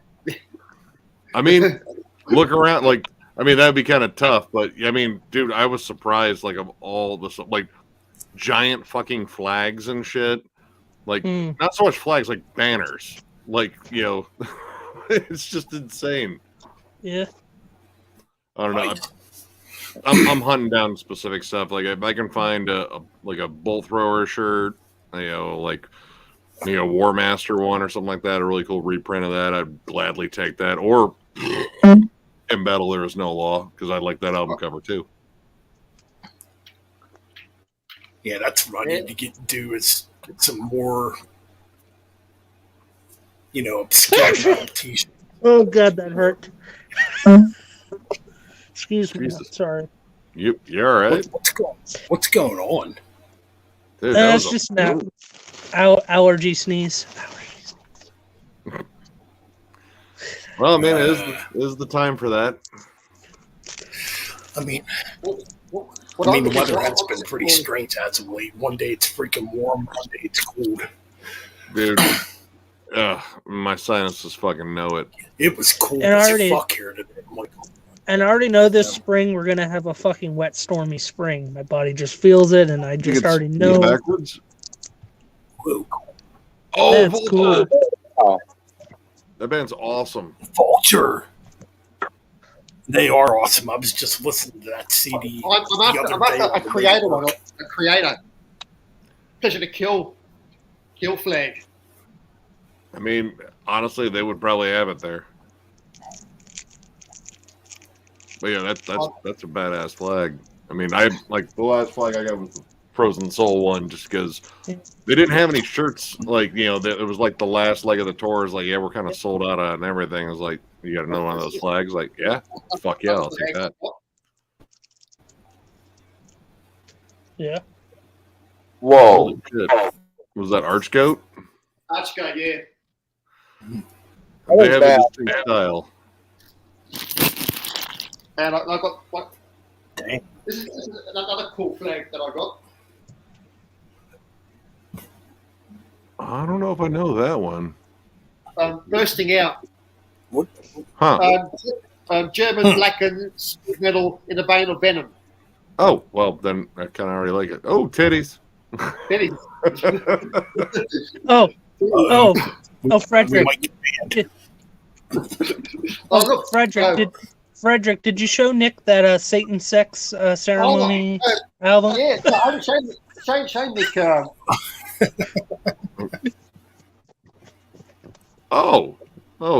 That's a well-placed star. You know what? I feel like that snake is a euphemism. Oh, nope, that's no stars there. Just 70s bush. Wow. That's the band name, Stopheles. They're a occult doom metal band out of Argentina. Oh, dude, I've heard of them. I don't own any of their stuff, but I've definitely heard of them. Yeah, very occult, very satanic, very drug sort of themed songs. Really good, really heavy. Like Electric Wizard, except with less weed and more Satan. Yes. Yeah. Yes. Electric Wizard kind of sounds like Sabbath almost.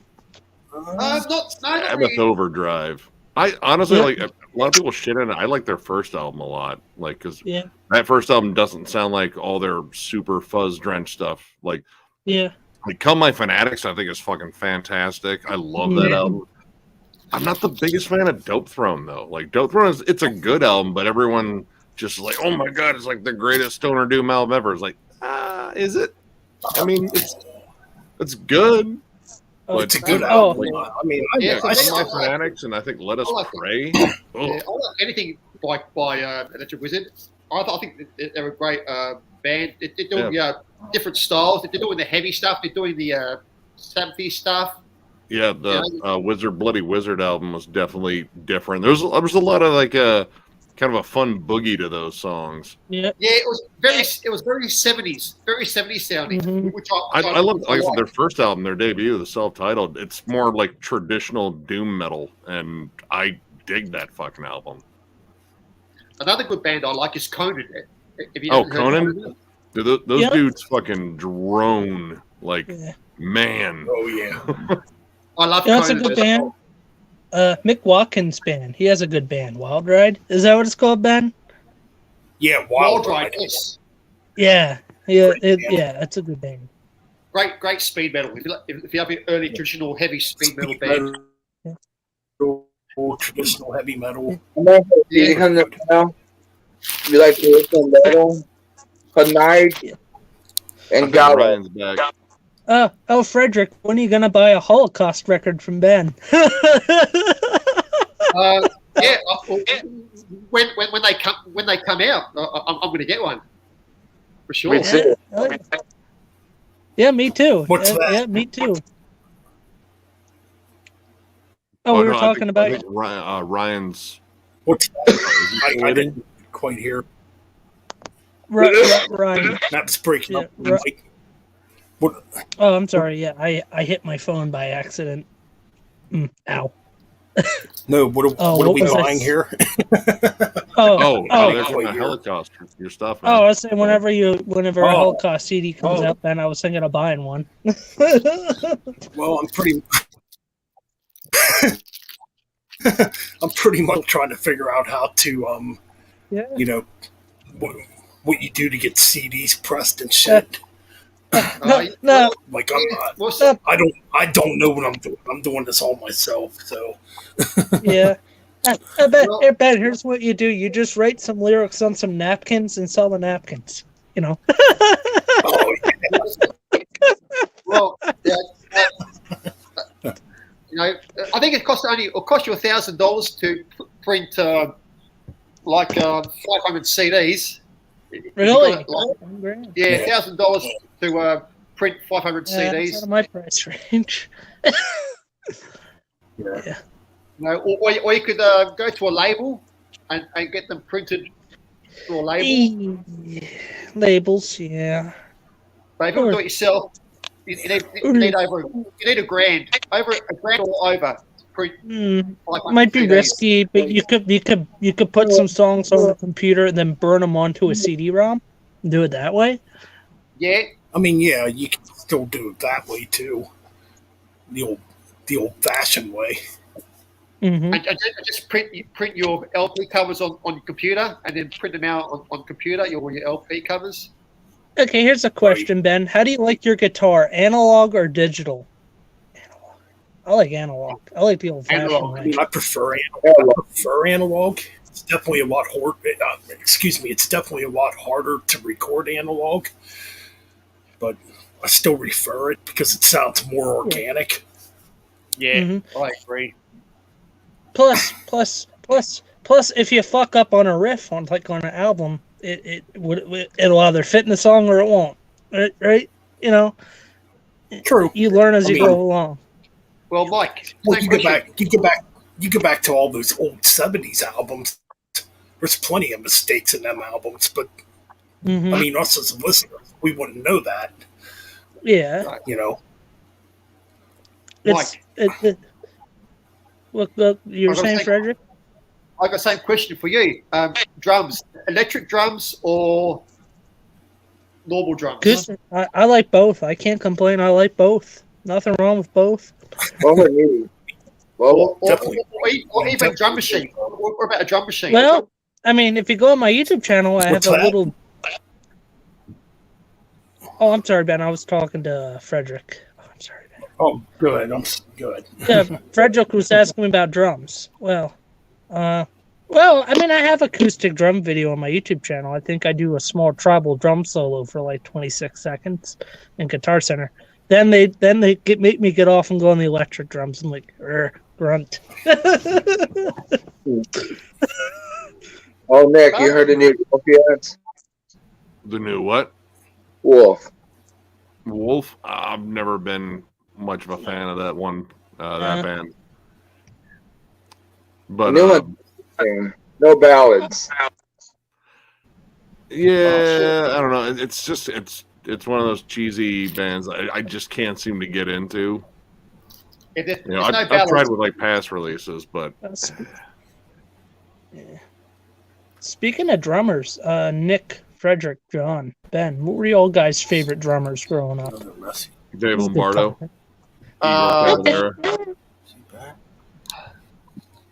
Dave Holland. Dave Holland. Wow. Okay. Who's the drummer? Les Binks. I really like Les Binks. There you go. Yeah, Les Binks is good. Charlie Benanti. Yeah, check out his new album. Check out Charlie's new album. It's crap. Dude, I heard he does all sorts of crazy shit on that. Yeah.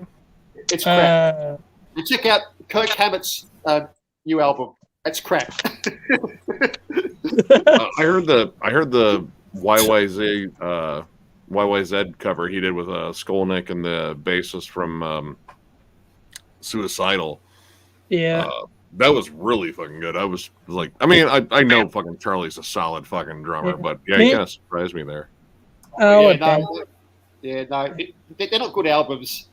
I know what they're trying to do. I know that they're trying to, put their influences on their sleeves, hey, John, what were your favorite drummers growing up? Vinnie Paul. The original drummer for Body Count. I don't even know who that one is. The original drummer for Body Count. Oh, Ben. Oh, gee, my favorite drummers. Charlie Benetti, Anthrax, obviously. Gene Hoglan. Oh, hell yeah. Yeah. Lars Ulrich. Yes. Oh, early on. Yeah. I mean, as a kid, yeah. I mean, I heard Lombardo and like Evo Cavalera first, so I was like, yeah. When I heard Lars at that point, I was like, I mean, he's okay. Yeah, I do like Joey Belladonna's drumming as well. Yeah. I mean, we said Ben's still thinking. Yeah, as far as favorite drummers. Yeah, favorite drummers growing up, sort of. Oh, yeah, I guess.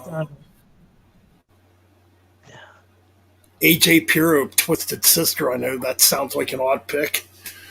No, I think he's a great drummer. Yeah, I agree with you there, Ben. He was a great drummer. And I got to see him live, and he was phenomenal.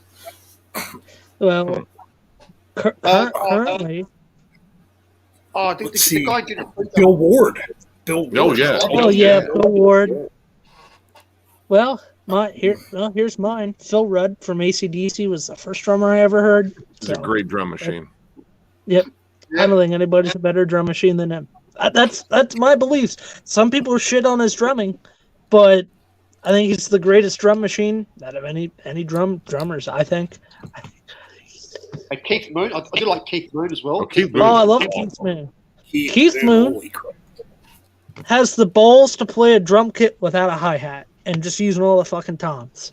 That's sick. It's freaking weird. I was actually just watching a live Who video on YouTube a few days ago. Live in 1970. I kind of forget where. Freaking Keith Moon's like just all over the fucking place on that drum kit. I'm like, man.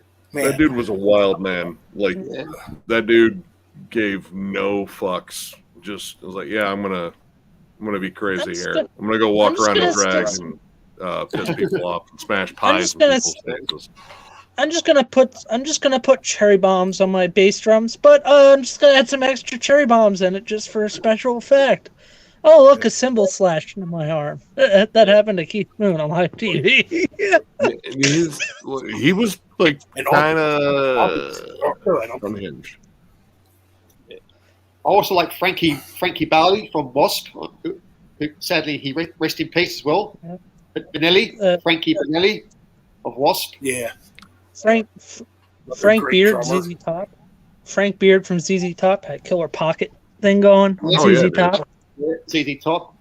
The guy from Judas Priest. Well, there's a lot of guys from Judas Priest. Travis, yeah, great drummer. Oh, dude, Travis did. I mean, he has one of the most iconic fucking drum intros ever with fucking Painkiller. Yeah. If it is, go on, Mike. I was gonna say the drummer for the Cars. Here's a toss out of left field. Well, I mean, like if you go to the early Cars, he kind of got replaced by the drum machines later on. But I mean, that Cars debut, just solid pocket drum. That's a fucking damn near perfect album in my mind. Yeah, that's a great album.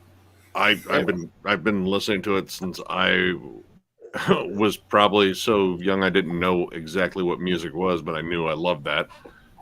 Call me a hypocrite. I'm gonna say early Rick Allen's drumming on the very, very early Def Leppard stuff before they got big. Yeah. The nine-arm bandit. Yeah. Well, John Bonham, Okay. obviously, Led Zeppelin. Yeah. John Bonham was an animal, Oh yeah. on drum. The guy from Collins. ABBA, the great drummer. Oh, Ben, I agree. Phil Collins. Yes. Bjorn. That's Is it Bjorn or the other one? Phil Collins. I mean, if you Yeah, listen Phil to Collins. those very early Genesis albums when they were really progressive, he's just all over the place on the kit. yeah. Phil Animal Taylor from Motorhead. Oh, yeah, Phil Phil Taylor. Yeah. Forgot about Filthy Phil. That Neil Morse. I love this. Or not Neil Morse, Neil Peart. Neil Peart, Neil yeah. I Peart. mean, you got to have the professor in there. Yeah. Sorry about Yeah. that. Mickey can't- D. Can't have drums without Ringo and the Beatles. Can't have drums without Ringo. Ringo Starr awesome. Danny Carey from Tool. It's still one of my favorite drummers. That dude is still mind blowing to watch. Mickey Oh, from the yeah. Monkees. Mickey from the Monkees was a good. Ian Pace, another great drummer. Ian Pace is Oh, an it's awesome Triple drummer. H. I Oh. was actually watching him do he went on fucking Instagram where he was just doing like a drum run through, and it's like, dude, he's still fucking good. Yeah. Clive. Oh, yeah. Ian Pace. Clive Burr from Maiden, of course. Clive Burr. Yeah. I mean, actually, like going through like Maiden and such, I prefer Clive Burr's drumming. At least it was a little bit more inventive than Nico. Like Nico's a good drummer, but he has kind of one beat he does Yeah. all the time. But it is impressive they can do it with a single bass. But Clive? like, that is impressive. Yeah. Clive's what's that thing where Clive's doing that drum thing, but it's like an instrumental. It's on Killers. I agree. Is it on Killers? Genghis Khan or Ides No. of March. Ides of March. That drum he's doing on Ides of March is pretty sick. Not gonna lie. That's cool. Yeah. That's an awesome intro. I- Like if, Yeah. if you're gonna have an intro track in an album, because I bitch about those all the fucking time in reviews, have an intro like Ides of March. I hate to say it. I mean, Peter Criss, solid drummer for Kiss. I know people are gonna say Eric Carr, Eric Singer, but Well, Peter Criss was the first anyway, so yeah, Peter Criss on the early albums. Eric Carr later. well, early on. I mean, you can tell by the reunion tour, Peter Criss was just shot on drums. You know, but some of that early stuff, live stuff, Peter Criss is going crazy on the drums. Some of that early stuff, like just live. Bill Bruford. Anybody heard the drummer Bill Bruford? Don't know that one. Bev Bevan. He did some stuff with Black Sabbath, didn't he? Yeah, he filled in for Bill for the tour for Born Again. Yeah. Another good drummer, York Michael. Never heard of him. Yeah, he was in Running He's a Wild. great drummer. He was in Running Wild, Rage. He was in Rage for a bit. Running Wild. He was in Gravedigger. Axel Rudy Pell. Gar. He was in If we're Saxon as well. If we're talking favorite thrash drummer, Gar. Hey Ben, I think we forgot Gar Samuelson. Can't forget Gar. Gar is probably my favorite drummer in Megadeth's history. Like I love pretty much all their drummers. He's had solid talent there. But Gar was a freak. Ben. The drummer friends. Ryan wants to get back on. Garcia. Yep. Ryan's back. Ryan wants to get back on. I mean, for me, Pete Sandoval. Welcome back, bro. Death metal drumming. Yeah, back for only maybe a little bit though. So Point might be blank. going to bed soon. So The guy Of course, from I think Bolt Thrower, Whale, and Andy Whale. Oh, Frank Whale. Was it Andy Whale or Frank Whale? I think was it Andy. Andy? Andy Andy, Whale? I think it was Andy Yeah, Whale. I mean, Kearns was good too. Oh, cool, John. It's a cool album. I know Nick like it. Randy I've Costello. heard a lot of people say it's good. Oh It's yeah, just not Randy my thing. Castillo. Randy, I love Randy Castillo. It just Yeah. seems like anybody who's named Randy and joins Aussie at some point dies. I like Randy. I like I still think. Ben. well. Oh, well, What happened to Ben? I think his connection dropped out or something. Yeah. Ooh, Oh, it's still us. That's fine. I'll be back. yeah, well, here, I'm gonna go Uh, grab a smoke real quick. I'll be right back. Sure. yeah. No problem. Okay. We're just Yeah. talking drums. Now the best. We'll do the best bass player. The best bass player. Okay. Steve I'm going DiGiorgio. Enough I'm going said. geezer. I'm going geezer. Terry Butler. Geezer Butler. He's Yeah. Tom Butlers. Araya. Tom Araya. This is a stretch. He's Cliff more- Williams. Jason from Newsted. Jason Newsted was a great bass player. Yeah. John Paul Jones. Led Zeppelin. John Paul Jones. Blackie from Voivod was a great bass player. Cliff Williams from AC/DC. Great bass player. Solid. More in the pocket type of playing with the guitars type of bass. That doesn't. Hey, that's still good Lemmy. stuff. Lemmy. We can't Lemmy? forget Yeah, Lemmy. Lemmy. We can't forget the Gene. We can't forget the God of Thunder, Gene Simmons. Yeah. Gene's an okay bass player. Steve Harris. Can't forget Steve Harris. Yes. Dusty Hill from ZZ Top. Justin Chancellor from Tool.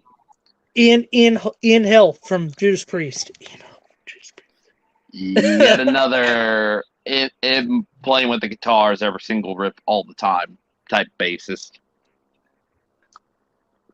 Whoever kicks my ass yesterday, Les Claypool.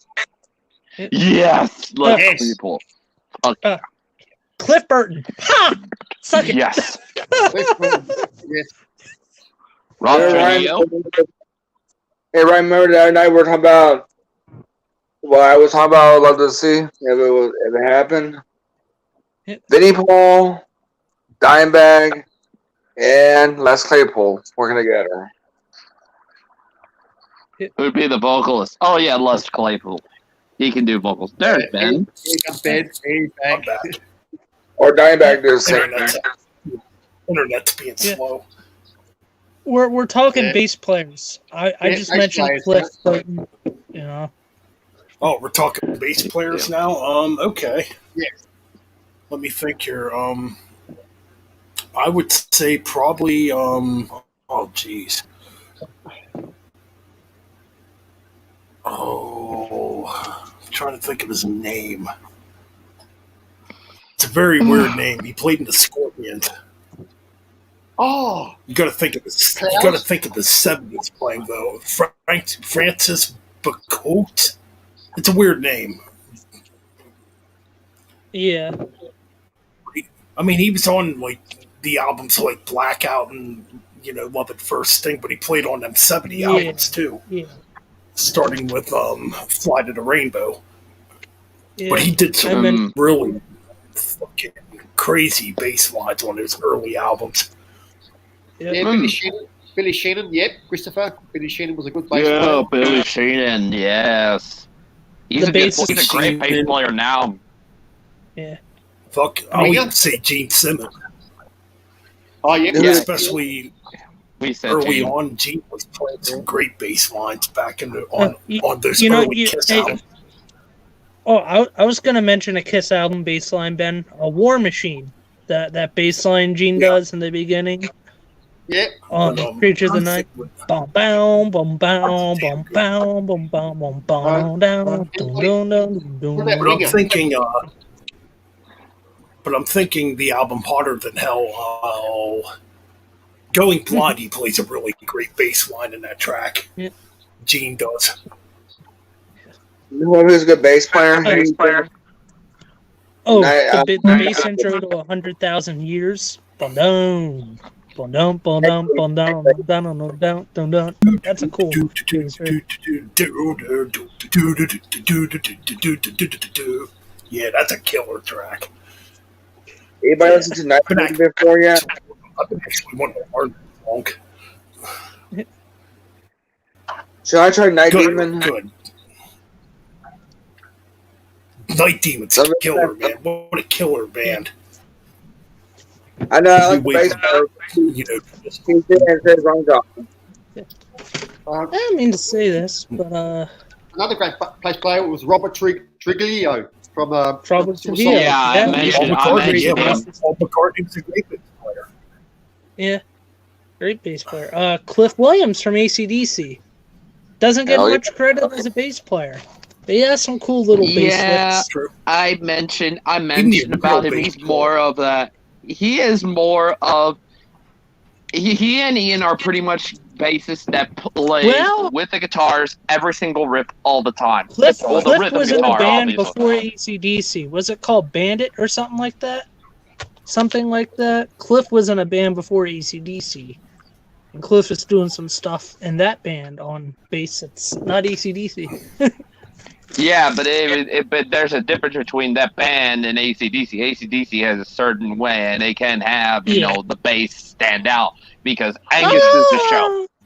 You could Vocalist and the guitarist. Go ahead, Ben. Who?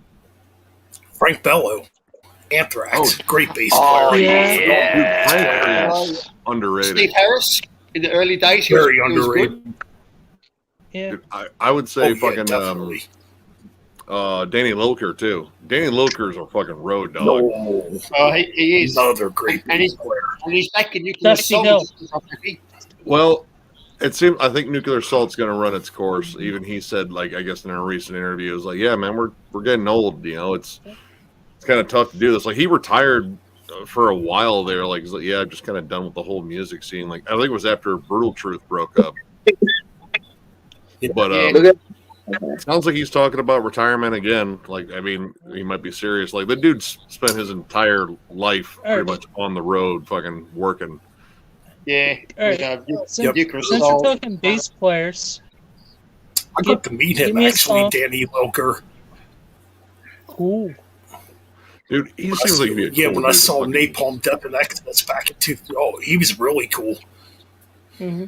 He's a tall dude, too. He's about as tall as me. Another great bass player, Shane Embry from. Dude, Napalm Shane is Death. underrated. Like Shane Embry from Napalm Death. that dude has like it's almost percussive. Like how heavy he fucking plays. I was going to say the bass player for Jimi Hendrix. I learned it from the book here. From the book. I'm looking at the bass players. He's not Swedish though. He's not Swedish. No, but he's played in a lot of bands. He's played in bands in Sweden, in America. He played with some bands. Dude, Lockup. He's still doing Lockup. The last Lockup was pretty good. Yeah. Gonna have to check that out. Cool. It's weird them having two vocalists because they have both Thomas Lindbergh and fucking shit. What's his name from fucking Brutal Truth? Kevin Sharp. They're alternating back and forth. Yeah, they have two very distinct voices. Is Nicholas Barker still drumming for Lockout? Nope. He left, I guess. But they got Adam Jarvis from Misery Index and Pig Destroyer. Wow. That dude's a fucking nice. I've watched him play in a lot of bands. Actually, I saw him in Scour at MDF with Phil Anselmo, his black metal project. Yeah, he's got two members of Misery Index in there because he has Mark Kleppel, the co-frontman, the guitarist. Yeah. Blue Oyster Cult has some good drumming. Yeah. Oh, yeah. Cowbells. I don't know that one. Cowbells. Interesting. Cowbells. Not familiar with that one. Okay, this is gonna sound cheesy, but Motley Crue doesn't have any good drumming on Motley Crue. I'm just saying, you know. Tommy Lee can do a fucking drum solo suspended in the air, drunk off of his ass. I'll give him credit there. What about Randy? Well, I know Randy when he was in Aussie. Did he ever do drum solos? Yes. Yeah, he did. Yeah. He did. Yeah. The only Yes, time he I did saw some drum Ozzy, he solos. had Mike Borden from Faith No More. Oh, that's a killer drum. Yeah, Randy Castillo for a while had been the longest tenured bass or tenured The drummer. thing with Mike Borden, those toms are so big, they look so fucking flat. Well, they are flat. He has them like I every time I've seen Mike Borden play, I look and I was like, why are your drums like they're flat across? Like there's not an angle to them. Have you heard Mike Borden in Chromax when he played in Chromax for a bit? No, I only know him from Faith No More pretty much. I think he played in Chromax for a little bit, and then he went on. I think he played with Bad Brains for a spell as well. I didn't know that. Dude's still a solid drummer. I'm still holding my breath, waiting for another Faith No More album because Soul Invictus was awesome. Yeah, it should be coming out very, very soon, this year or next year. I know Mike Patton has been taking like sort of a sabbatical from everything. Like I guess the whole pandemic thing kind of fucked him up a bit. You know, all the isolation and everything. Mm-hmm. But yeah, I did check out that bunny.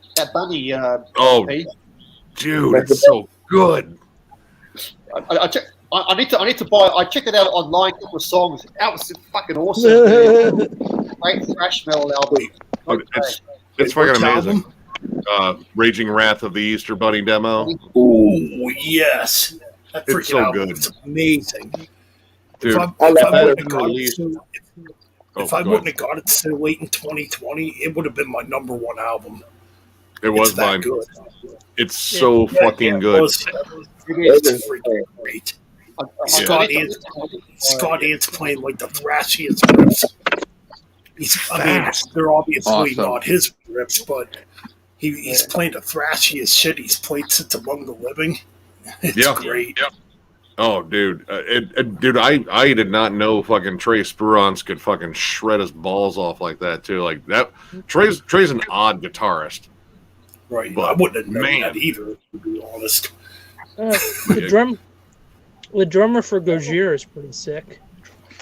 Mario. Mario? Yeah, Mario.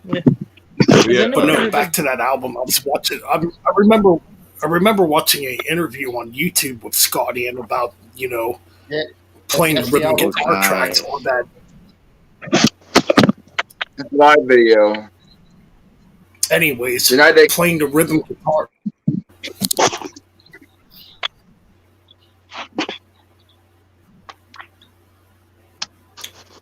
Go ahead. Anyways, like I was trying to say, I was watching an interview with Scott Ant where he was talking about playing the rhythm guitar tracks on that, re-recording of the Mr. Bunk demo. And he was talking about how he had a lot of trouble actually playing a lot of those rhythm parts. Yeah, I remember. I think it was the last track. Sudden Death. He said there was like over 90 riff changes in that 7-minute song. I was like, dude, it was a pain in the ass to really learn all that. Plus, I'm playing I could play this way when I was 20. I can play it now, but it's tougher. But yeah, that album's just insane. If it had been released properly and mixed, because I've heard the original and it sounds terrible. Like the mix is so bad. But yeah, I have too. Yeah, it's rough. But if that was mixed like that, like you get like a Rick Rubin mix or something like that, like Rain and Blood, and coming out in '86, we would be talking about this album as like one of the most legendary fucking thrash debuts ever, I think. Yeah. Oh, I totally agree. I think that's the album anyway. Yeah, I agree. As an album that I have to pick up on vinyl when I get paid again. Because I did see it in my local record store. Nobody's brought it yet. That's an album I'm going to pick up. I really have to listen to it. So. I think Miller got it on vinyl. He ordered like a special package. I think it was one of the early videos he did. It's like a blood red fucking version of it. Oh, cool. I got it the day it came out on CD. It was like, dude, holy shit! Like when we reviewed that, we were shaking. It was like, dude, oh my fucking god, this is awesome. Are you fucking kidding me? I thought it was going to be bad. I thought it was going to be like really crappy, but it wasn't. It was good. I loved it. Bungles. Well, I mean, the only thing I had to compare it to was the other Bungle album. But I wasn't expecting a full on like super thrash album until like Ren told me. It's like, no, they're doing a thrash album. It's like, huh. Well, it's like Foo Fighters doing death metal. They're just expanding their tastes. To get fans who didn't like Foo Fighters at the beginning. Do the death metal. Think, oh, Foo as soon Fighters. As Dream Widow comes out on CD, I'm getting it. Like that album's fucking awesome. I want the movie. I want the movie. That too. I'm gonna watch the shit out of that, dude. I want the movie. I've been my buddy Chris Grant, the guy from Metalomania, we're doing a metal movies episode. We're going through we did I guess he put out a list and people ranked different movies. So we're doing the top 20 metal movies. And Nick, have you seen this movie? Oh yeah. Oh, yeah. That's on the list. That's on the list. Deathgasm fucking rules, dude. I already love shit like Dead Alive and Black Sheep and shit like that. Check it out, Ben. It's a great movie out of New Zealand. Yep. Ooh, that's a good movie. Demon, zombies, and metal. And it actually, I think the soundtrack has Midnight on it. It's got a big track. It's got Slayer. It's got fucking heaps of shit. You know what's about the lead actor in that movie is? He was the main actor in that movie. He was in Power Rangers, RPM. Huh. I'm not much of a Power Rangers guy. I mean, it's cool. And the girl that plays was in Samurai Power Rangers. I was gonna say, if we're talking metal, about Full Metal Jacket, it's a classic movie. I mean, it's we're talking metal themed, metal. Well, I'm sure Ben, you know this one. Good old Trick or Treat. I went back and watched it. It's not as good as I remembered it, but it was cool seeing the kid Ragman with all the posters like Anthrax, Judas Priest, and all that shit. I was like, dude, and of course you play the vinyl backwards and you get the secret message. Black Roses. Do you remember that one? I've heard of it. It's bad. Or wasn't there a Kiss movie? Shock 'em Dead. It actually had it was a guy that sold his soul to be the greatest guitarist, and whenever they did the up close shots of the fretwork, it was Michelangelo Badio, the dude from Nitro. Okay, that's the one that had Ralph Macchio in it. No, am I right? No, that's Crossroads, the one that had Steve Vai in it. Rock and Roll. Yeah, dude, yeah. That movie's so fucking awful. It's good. Dude, it's so bad. It's so bad, but it's good. It's so good. Well, then you had the decline of Western. There it is. That's it. Black you had the decline of Western civilization 1 and 2. I see. I've only seen 2. The first one basically focused on the early punk scene. Yeah. And the second one was all metal. Yeah. Yep. Yeah, that's where you had fucking what's his name from Wasp? Goalies. Yeah. Drunk in the fucking pool, just guzzling vodka in front of his mom. Fucking, I'm gonna drink myself to death right here. God, it's got the band Fear, and one of them where Lee Vink's literally cussing out the audience. You're a bunch of. Yeah. I'm not going to say all the words he's saying because leaving, like I believe John Belushi was good friends with Leaving, and he got them on SNL, and it was they were one of the first bands to ever be banned from SNL because they started a fucking mosh pit and they destroyed a bunch of shit. I believe He encouraged the audience, like, come on out here, let's fight. Yeah, Fear was. Hey Nick, have you seen the School Rock movie by any chance? Oh, Rock and Roll High School? I did. No. I think School Rock, you know. Jack Black. With Jack Black, yeah. Yeah. That was all right movie. Yeah. Okay, we have Heavy Metal on there, the animated movie. Yeah. Oh my god, that movie sucks too. I mean, it's on the list too, but it's terrible. Oh, I love it. I love this movie. Oh, it's so like, dude, like even the lead actress in there, like she's awful. But they're all awful. They actually got the actual band to be most of the cast in there in terms of the band, and it's like, dude, don't get the band. Band was a true Sorcery was the band. Yep. Yeah. Old school heavy metal band. That came out what, 84? Yeah. This is a reissue, 2016. I think the movie came out in 84, if I remember. But yeah, it's bad. Dude, anytime there was like any sort of lulls, like show them a titty. I don't know, show them a titty and maybe some butt cheeks, and that'll cover up how bad this movie is. Nick, it's a good topic. Sorry. Oh, sorry. I was going to say, what movies have some good soundtracks? Well, that's a good topic we can talk about. Movie soundtracks. It's a good soundtrack. I was going to say 1980. Movie Shocker. Yeah. Shocker. Bill and Ted's 1980. It's all right. It's an okay soundtrack. Yeah. The Crow I was going to say one of my favorites. I was going to say the 1980s cartoon Transformers movie. That's a good soundtrack. Yeah.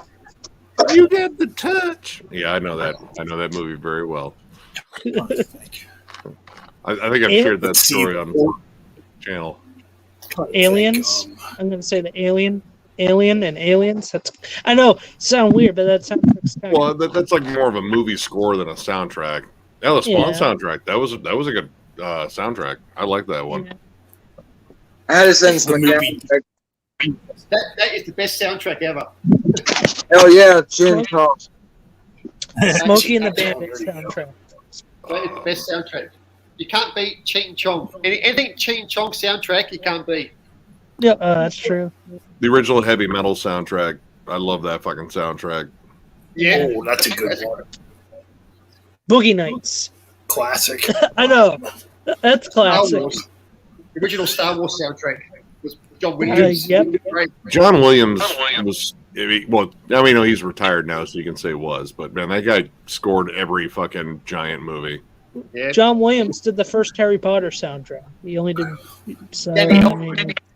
Indiana Jones, Jurassic Park, the Star Wars. I mean, that's enough. That's enough of a resume right there. Yeah. Terminator 1, great soundtrack. Yes. Yeah. Dun, dun, dun, dun, dun.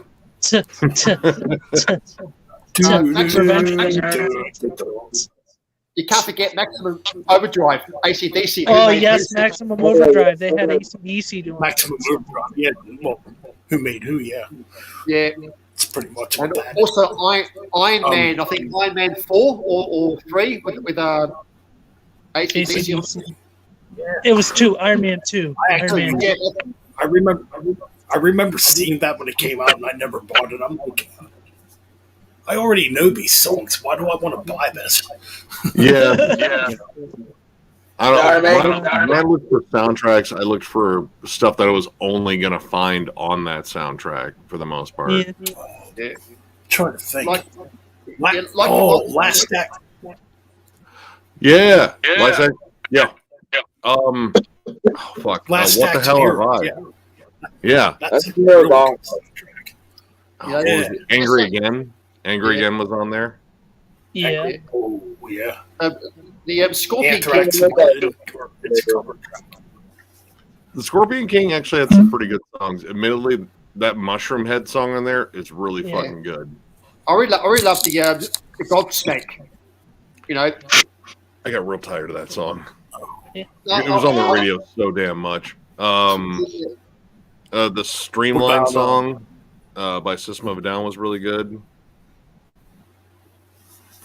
God, I'm trying to think what other ones. I think for some reason I'm thinking Disney. I don't want to go the Disney route, but Disney does have some classic soundtracks. I don't mean to be, give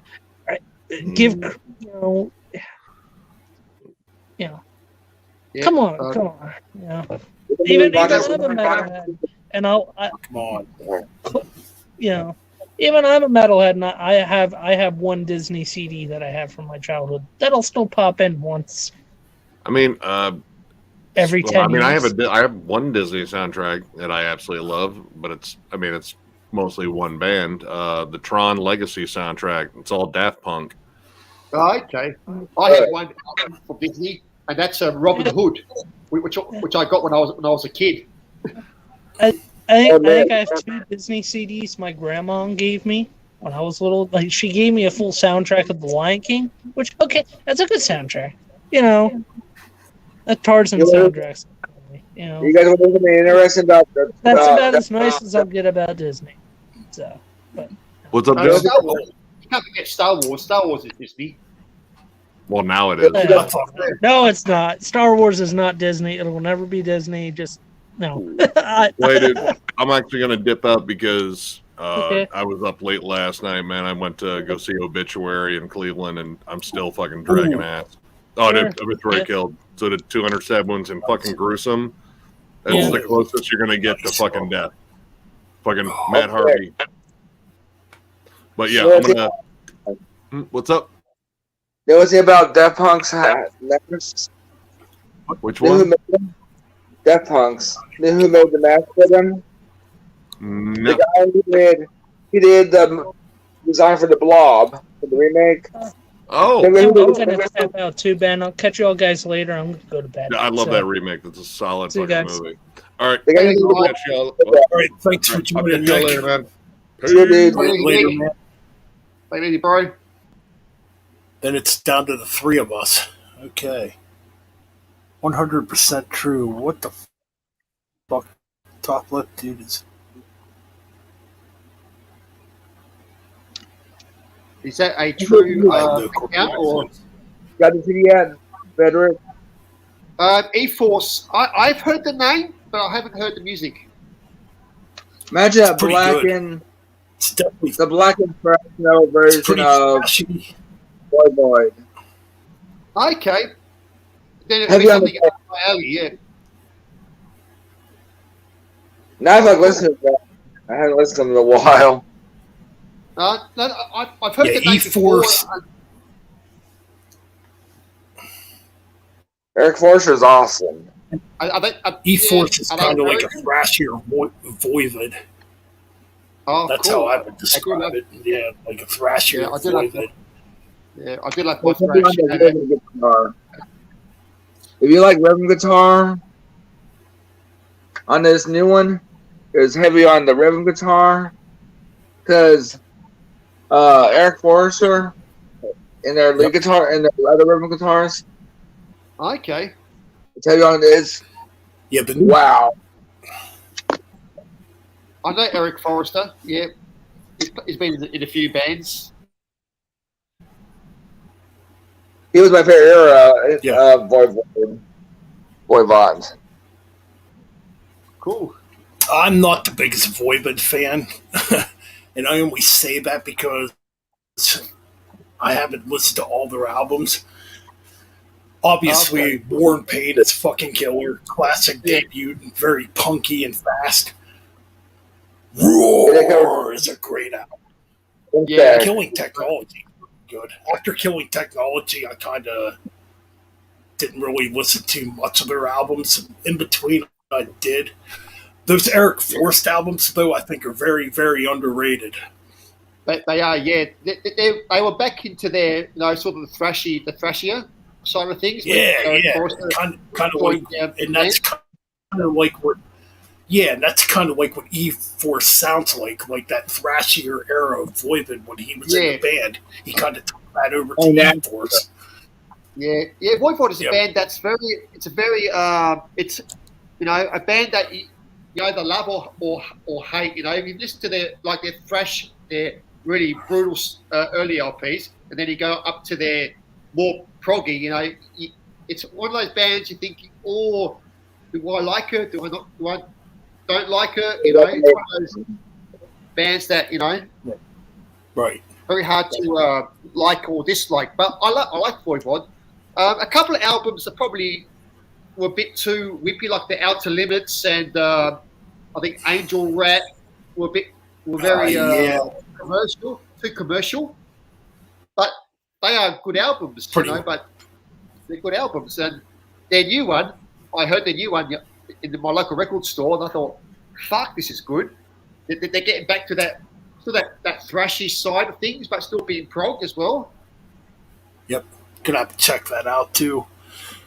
Like the newest. No, I'm sorry. Up to me. Like the newest E-Force album, to me, it definitely is toned down on the thrash, which that kind of it disappoints me a little bit because of the first couple, especially the first E-Force album. That album's like pure thrash.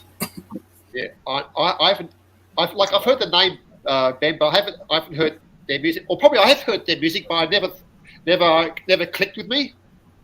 Probably. Right. Their second album is legendary. Oh yeah. I got the Japan import of it.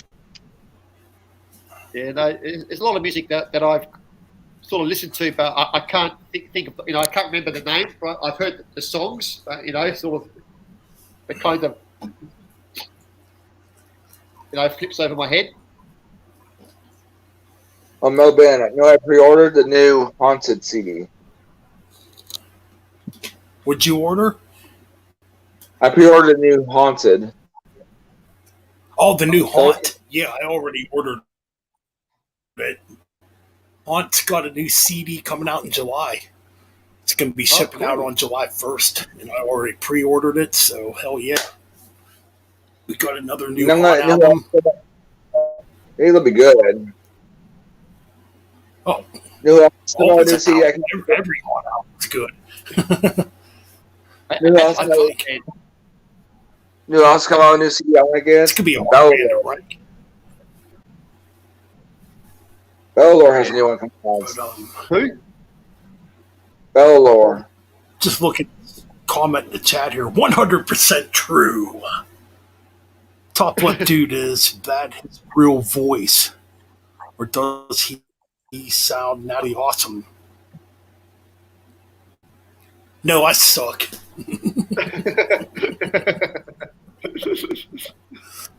But it's 100% true. A real person. 100% true. A real person. Was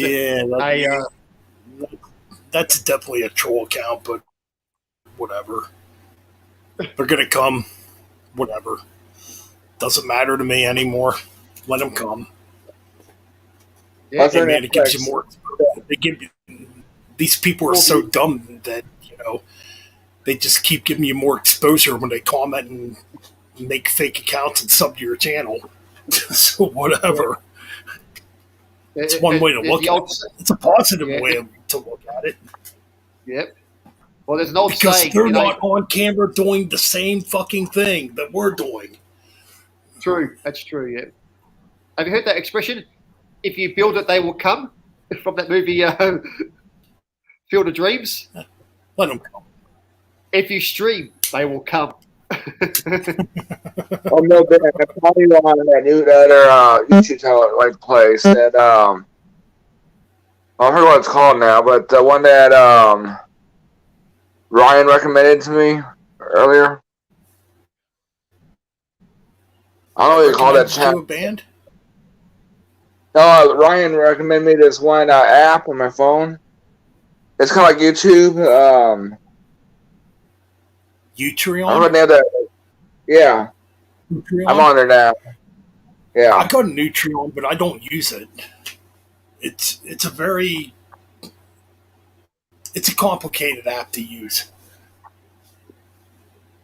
I mean, my YouTube videos upload to Utreon because I have it set up that way on my main channel, not on this channel. So, you know. Who else is good? I recommend you to try. You remember a band called oh shoot, Lord Vampire, Vampire. Oh, It's a Vampire. band, the guy that's behind that band, Alex, the singer. He used to be the singer for them. It was called that. He's a for Van Halen? No. Yeah, his real name is Alex, but he's from Italy. He's an Italian singer. He's a black metal singer. Oh, I have no clue. He's what band is it? Like more. I'll tell you when I show you the chat. Mordok. Private chat. I'm gonna real quick. Alex Van Halen. No, definitely not Alex Van Halen.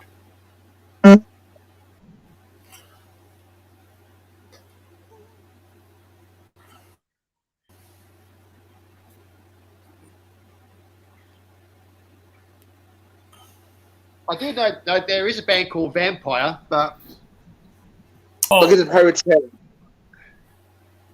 More Malty. Malamorte. I think I know who you're talking about. The guy behind that band, he has a solo album coming out in May. I know his real name, Alex. I forgot his last name is now, but it's supposed to be evolution of his other stuff. He's got more traditional metal. He has new wave on there, everything. He's not sticking to one genre.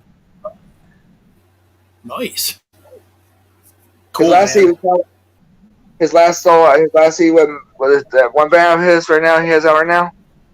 He went ghost style, occult rock, metal. Wait, Ghost? Oh, Ghost. He kind of like went ghost type sound. Okay. Oh, okay. Okay. I see where you're coming from now. Because the new one had to do with Georgetown. I mean, it's on. What, the new Ghost album? Or what are we out here? Metal Morte came out of CD. Yeah, the newer band of his, Metal Morte. He did a CD about Georgetown. I mean, Jonestown. That's where he killed all his people. Oh yeah, I know the Georgetown thing, but I don't know the album. He did a whole CD about that. He's very anti-Christian, and he's going to get his new one. It sounds like Ghost mixed with any old occult rock bands mixed in. Okay, sounds interesting. I do like those 70s occult 70s bands. Imagine that sounds like. I see you guys a track later. It's good. Okay. I'll have I to don't check really that out. I don't really talk about religion much because I do actually have friends that are Christian, and I don't judge them. It's what they believe in. My sister Jennifer, who lost her husband 3 weeks ago. He's Catholic. Fact. Yeah, I agree. Religion and politics. Yeah. I don't like. Yeah, I don't like it should talking be about off. because I don't like talking about it either. Because people, some people don't like it. They don't want to hear it. Mood. Yeah. Because what's that? Because the truth is, people, we're all fucked up. I mean, that's what it boils down to. We're all fucked up. It doesn't matter if you're religious, fucking far left, far right politician. It don't fucking matter. You're fucked up because you don't think for yourself. That's it. You know what band there I like that's Christian, but I don't consider him Christian as much? Demon Hunter. I'm not into that Demon Hunter. It's just it's not my cup of tea. But I do like Christian metal, and I do like Deliverance, the Christian band Deliverance. I love a lot of Christian metal. Deliverance, Believer, Tourniquet. Yeah. You know, Tourniquet. Mortification. Mortification. Yeah. You know, Paramecium, which is a Christian dream band. Yeah. Like Tourniquet, I never thought they were Christian. I never thought they were a Christian band until I found out they were a Christian band. I never knew they were a Christian band. You know who's a good singer if you listen to him? He's on YouTube. Scott Water. Yeah, I know Scott Water, yeah. Ultimatum, yeah. Scott Waters is a very cool guy. Good friend. He's a nice dude. Yeah, another band that I didn't know was Christian when I first heard him was Seventh Angel. Great band. I didn't. I never thought they were a Christian band. When I got a book and I read about them, they were a Christian band. But you know, their lyrics weren't about you know God. They were very dark lyrics, and I never knew they were a Christian band. It's even like the band Trouble. Like Trouble wrote a lot about like biblical scriptures and all that stuff, and it was very dark. You know, it was like taking Christianity into a darker aspect of things. Yeah. Instead of the, you know, this praise Jesus type of stuff or whatever. Yeah, but Trouble were a good band back in the day. Yeah, they were white. They were called white metal at the time. Look at Slayer, their lead singer. He's crazy. Oh yeah. Oh, Tom Araya. He's Catholic. Like I said, I don't get in. I don't get into the religion stuff. No. I think a lot of religion. I don't even really want to talk about it, but I think religion's corrupt. Yes, it is. I believe you believe your own way and you live your own life. You know. That's it. You know, another Christian band is a Dark Angel. The lead singer from Dark Angel is a Christian. Yep, he is. Yep, not Don Dottie. The other guy. Yeah, the other guy. Yeah, why can't I think of his name right now? I knew you're talking about who he thinks. I think he's actually a better singer than Don Dottie was. Oh yes. Oh yeah, I think his name now. I don't know what name he's talking about right now. You know how you can piss off a Christian with these? Play Nevermore's song, God Money. Because God Money by Nevermore pissed off my little sister. Well, my sisters. This song has to do with how God evil's going to make God and all that. Yeah. But then that's the thing too. Of all these different religions out there, and they basically preach a different God. It's like just hypocrisy, man. Yeah, you believe how you believe. Yeah, like you got the Cro-Mags who are Hare Krishnas. You know, you got the Hare Krishna side, you got the Christian side, you got the Catholic side. You know, you got the born again side. That's too much. You got your devil worshippers as well side. Oh, Frederick. You know what happened to my? You hear what happened to my brother-in-law, Jennifer's husband? No. He was driving behind on the back roads behind our neighborhood, and he was trying to swerve out of the way with something. He flipped, and he went flying out of the front window of the car. Oh shit! He died. I think you mentioned that before, didn't you? He was 26 years old. Shit, too young. That's too young to go. His mom came over yesterday with my sister, my brother-in-law, my little sister's husband. His mom came over yesterday with his brothers, with her sons, and her sister, and I mean, they went up to their room upstairs, and they started crying because Bernard died too soon. Yeah, no, 26 is way too young to go. You know. You know else what happened? I don't know if you heard about it, Frederick. At the viewing, when we were at the viewing of his body, someone robbed the funeral home of my little sister's money for the funeral. Oh yeah, I think you did mention that before last time. Yeah, you mentioned that before. Yeah, that's shit. Robbing a funeral home. Yeah, it's horrible. Anybody that would think to do that is not a human being in my eyes. You're a piece of shit. Now much was stolen? $2K. $2K of it.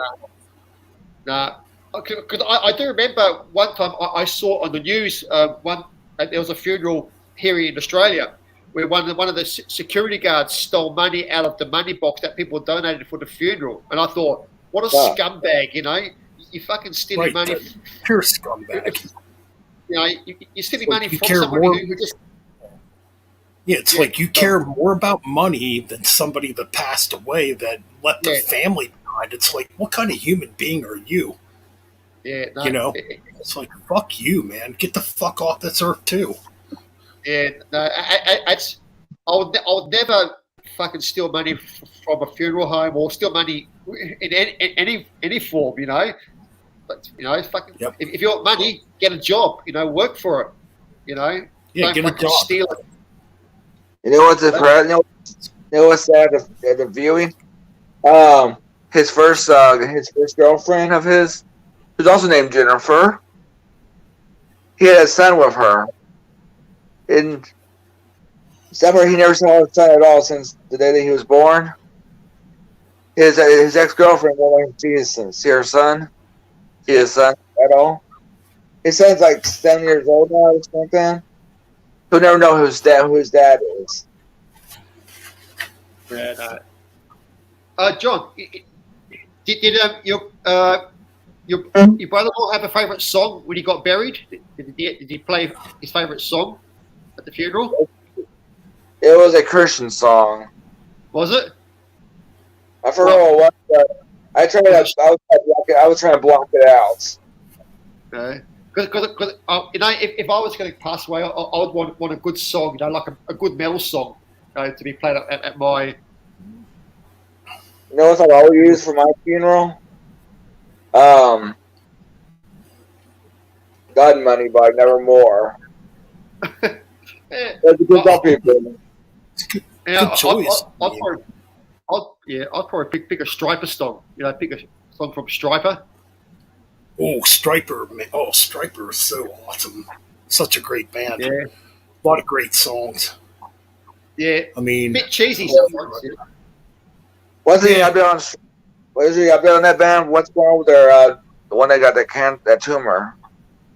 But how's he doing? The later wait, the member of Striper got it too. Wait, what's Mortification? There's a member in the band. I didn't hear about that. No. Like, I haven't been on Facebook a whole lot like this week. I might look it up later, see if I was in a band or something. Is it Tim Gaines? Could be Tim Gaines, yeah. The bassist, yeah. I know one of the members. You know what? I think I do kind of remember hearing about that now.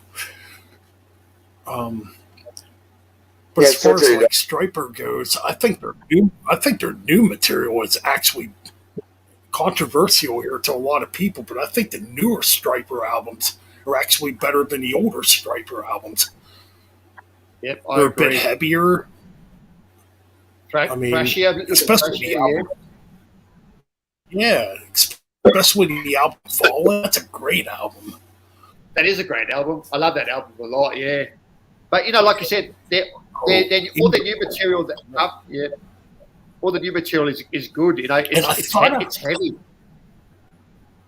I thought I heard they have a new album coming out too, or here in 2022, like a new album coming out here soon. Yeah, I wouldn't be surprised.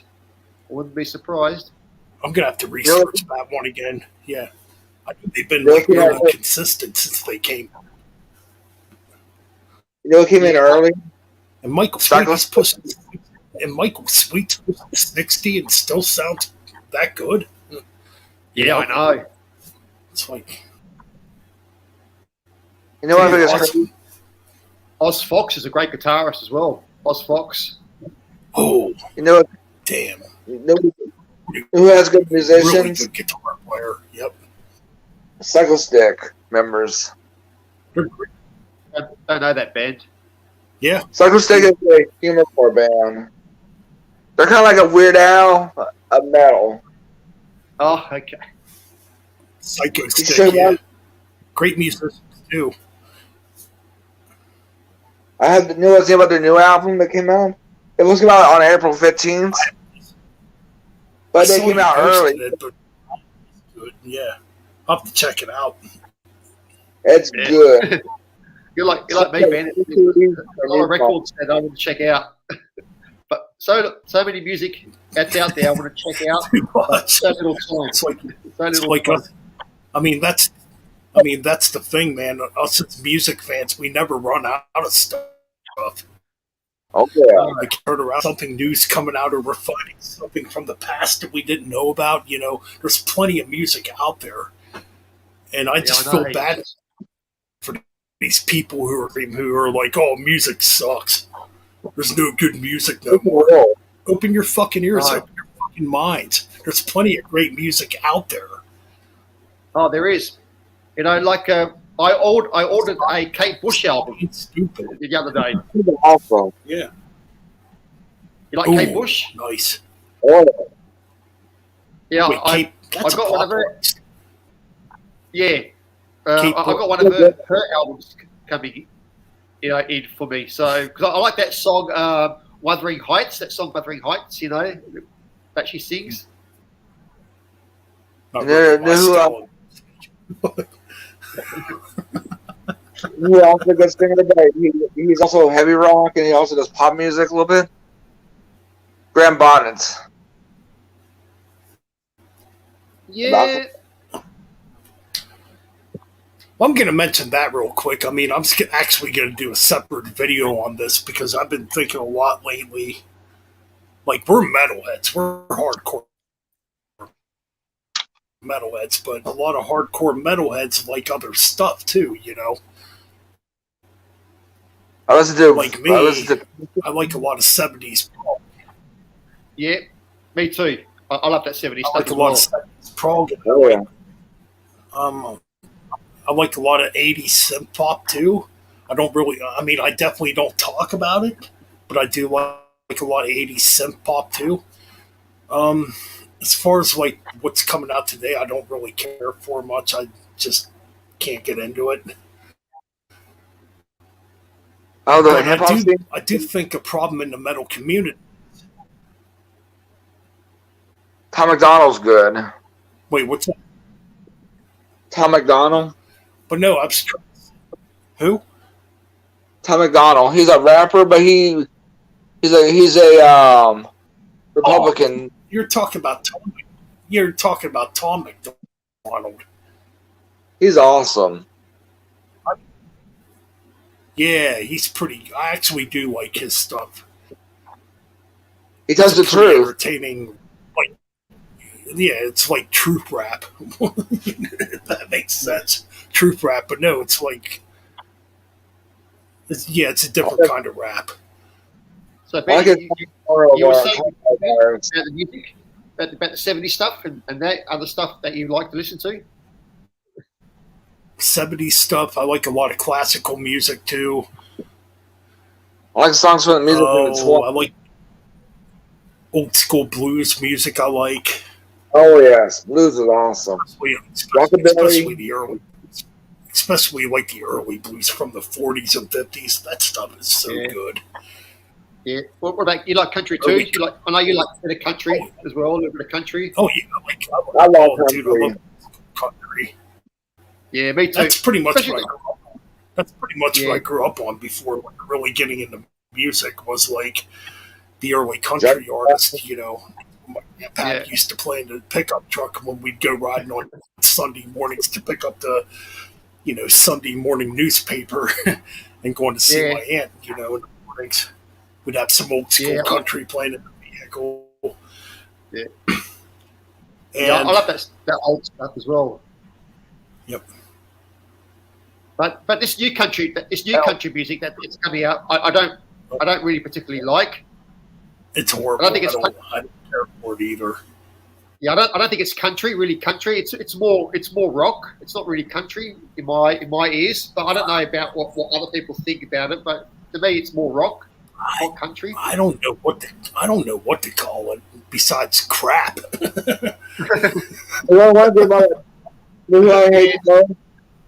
I hate that rap country.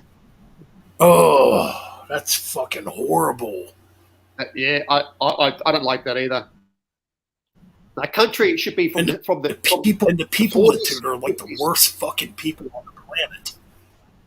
Oh, I got my big pickup truck now, but I'm a gangsta, yeah. I'm not gonna drop that N-word, but that's how they act. It's like fuck you, you're a poser. Fuck off. You don't know real music and you don't know jack shit about music. You're just a fucking follower, dude. When you're 40, you're going to regret being that way. You know what I'm going to get respect for now? Kid Rock. Wanna be gangster. Kid Rock has gotten my respect. But, no,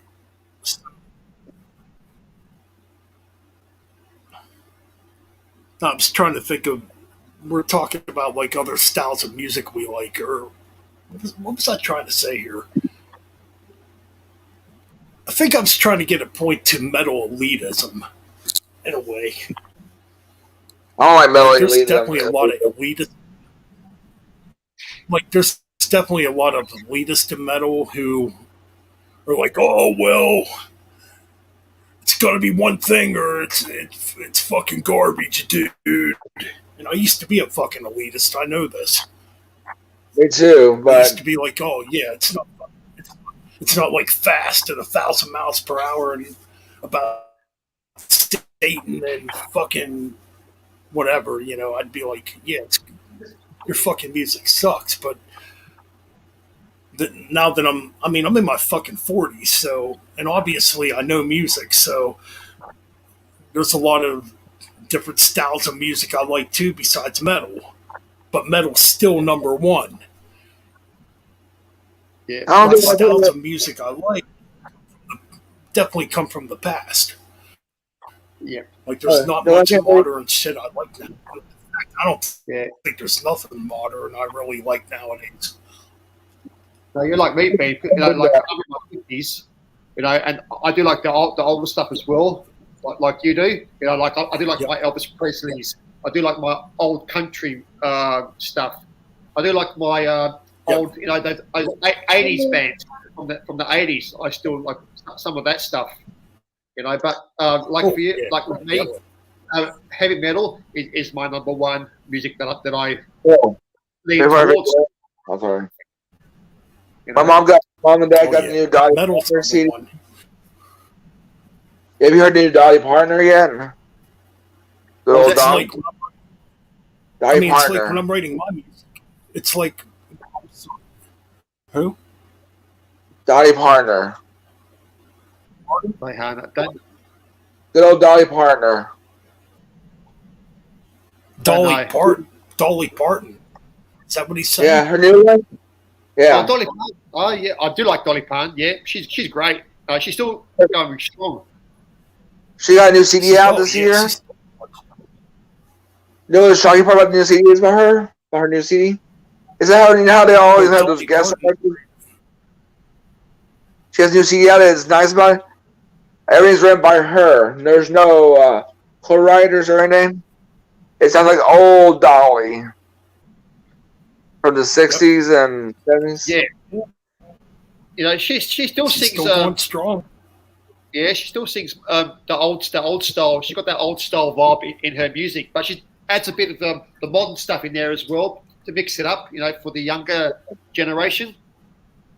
But at least she didn't have any extra writers with her this time. There's no extra writers on the album. It's all her. Oh, yeah, she's a good writer. Yeah, she writes good music, you know. You know, Who else is good? Ray Stevens. The old Ray Stevens. Oh, Ray Stevens. I remember. And he was fun. Shit, he was funny, man. His wife died. Like comedy, country, and gospel. Like a really weird mixture. Yeah, I don't know that artist. Never heard of him. Yeah, he does some pretty funny comedy albums, actually. I mean, it's like you know, but it's still pretty funny. Okay. Good. Like he had one song called "The Street." What was that, Ben? Ray Stevens. What's that? What was that song you said? Because you cut out. I mean, he was. Oh, I think it was called "The Shriek" or "The Streak," something like that. It's pretty hilarious. At the end, he goes, "You put your clothes on." It's one of the funny ass songs. Okay, I'll have to check that out. 70s humor, yeah. Okay. And, I love that comedy from the 70s, like, you know, Bill Cosby, you know, that early 70s comedy albums, you know, like with Bill Cosby and all those. Oh, Bill Cosby, was funny back in there. You know who else is really good? My dad had this collection. Homer and Jethro. Homer and Jethro is an old country bluegrass band that they're kind of like the early Ray Stevens, early Weird Al, and all of them. Okay, I don't know that one either. Homer and Jethro, they were an odd comedy group from the 20s and 30s. I thought my voice is getting tired from staying up so late. It's 1:37 here. 2:37 a.m. here in the East Coast. And we've been live for over 3 hours. Wow. Oh my God, they're live too long. Oh my goodness. Yeah. Oh my God, what do we do? They've been live too long. What do we do? I was watching a stream the other day. Yeah, I was watching a channel the other day. Metal Madness 66 was doing. I've heard of that channel. Yeah, he went over for 5 hours. I'm gonna say it's fucking funny. They come at me for doing long streams, but I'm not an idiot. I watch YouTube too. I see other YouTubers doing longer streams than I've done. You're not complaining about them, maybe because they have more subs. So, let's pick on this little guy who has only whatever amount of subs and make his life hell on YouTube. It's like, fuck you. Yeah. Well, we got a Zag in the house. How you going, Zagabis? Good to see you here. 3 more hours. I'm getting tired. Oh man, I wish we could. I mean, we could do 3 more hours, but no, I'm definitely not going to do that. But there probably will be a stream tomorrow night. What you got the day off tomorrow? Have you? Sure. Yeah. Sundays and Mondays are my days off. So. Yeah, naturally. I always think today here it's Monday. I always forget you're one day behind. So in Australia, it's Monday. Tuesday? Yeah. Monday. Tomorrow's Tuesday. Yeah, tomorrow's Tuesday, so it'll be your Monday. Wow. Right. Yep. So they're a day in front of us. Yeah, it's weird, isn't it? We live in this big is world, but it's like the time differences are different. You know what my friend told me when they saw your picture, Metal Ben? That you look like Chris Holmes, they said. Yeah, true. Yeah, he does look like Chris Holmes a little bit. Yeah. I agree with that, yeah. You know my nephew, you guys saw one time in the chat one time, on the video one time, my little nephew? You know, he said I should grow my hair out long. I can't grow my hair out. If I did, I'll look like a glam rocker. Yeah, that's why I shave my hair. I shave my hair. I guess that's one thing I could say. I'm fucking 40. I'm going to be 44 here in 7 months, and I'm still not balding. Thank goodness. I'm sorry for me a little bit. Just I knock want on to wood. conform and cut my fucking hair. Just knock on wood. You know why? My late grandmother, my mom's mom, has silver gray hair. Look what I'm getting now. Silver gray. Yeah, look at that, John. I'm going grey too. I need to buy one of those colouring sort of, hair. Nope. Yeah, nobody can really tell. You know what's the other my hair here? It's silver gray. It's not gray. It's like silver gray. Yeah, same here. Silver grey. My late grandmother, I know Mel Ben saw a picture of her, but in my collection of pictures I have. You know, it's funny if you look closely at her eyes. She had her eyes closed. She's one of those old school Germans who had fear of cameras. That the camera will take your soul. And the thing is too about going gray. There's no shame in going gray. Because these young motherfuckers that make fun of you, oh, look at this old gray guy, look at this old has-been who's stuck in the 80s. Hey, fuck you. You're going to be old and gray one day too, motherfucker. And maybe fat and bald too, so shut the fuck up, bitch. Yeah, I agree, Ben. I agree, you know. Like my mum, she's 86, but she's still, she's still going strong. And, people don't like to look at how old she is. Well, fuck her, Hey, Frederick, how old are you? I agree, man. Pardon, John? How old are you, Frederick? How old am I? I'll be 53 this year. You don't look 53. No, I don't, because it's all these bloodbaths I have, I'm always sacrificing virgins and bathing in their blood. I'm 42. Listen to satanic metal and sacrifice virgins. Yeah. No, people, John. People tell me I look like in my 30s. I look like I'm in my 30s. That's a good thing, man. I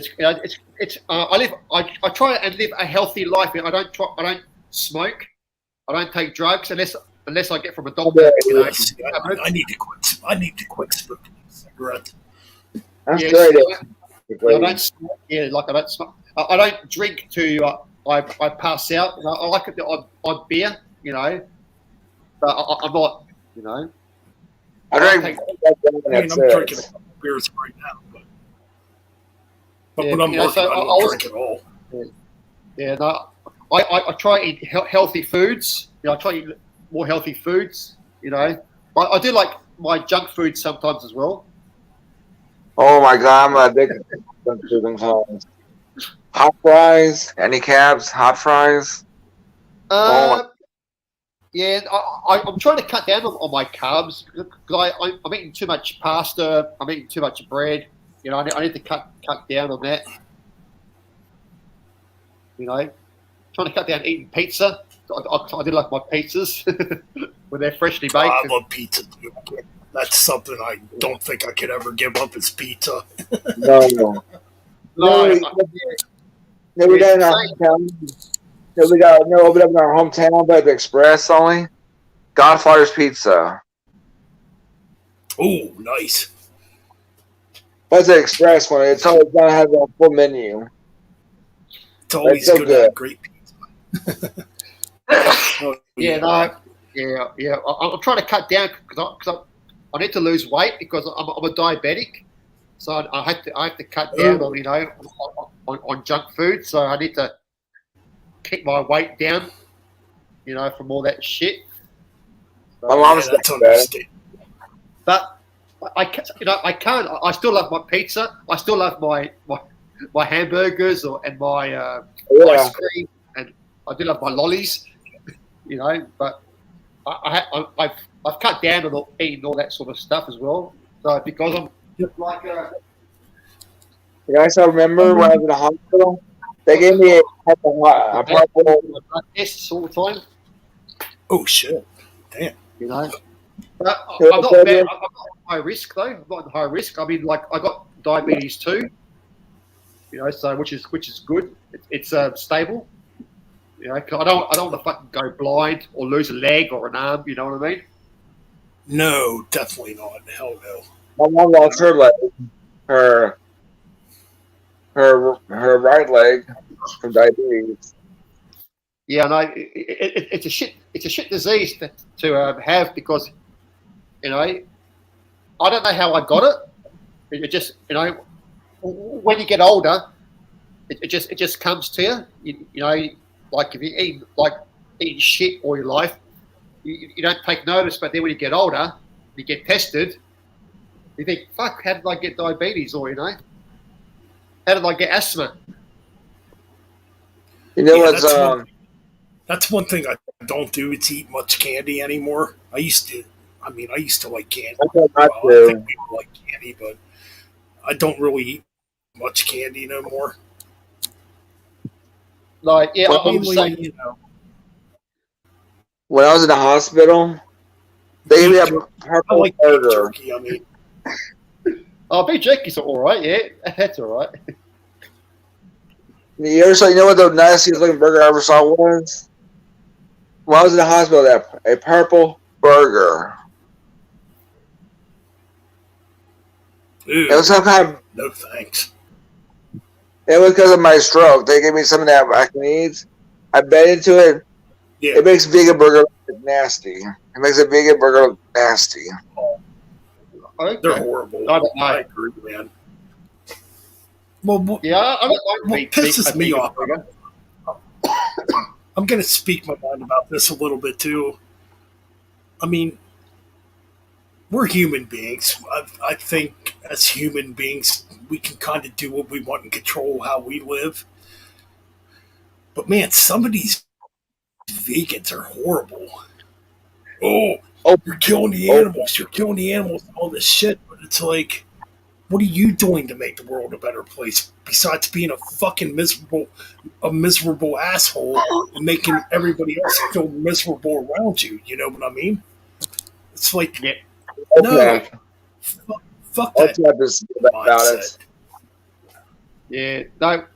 In Perth, where I am, there's an activist who does that. It's a female, and she goes around. She paints blood on her body. She goes around naked. And she protests about, you're killing cows. You're using these fucking people. These fucking people are so goddamn arrogant. These are like the worst human beings on the planet. Oh, they are. You got to eat veggies and you got to stop eating meat. No. Human beings were meant to eat meat. I'm sorry to say that. Yeah. I'm not sorry to say that. It's facts. Ben, would be funny if some protester went out and said, "Stop eating vegetables! You're killing vegetables." That'd be kind of funny.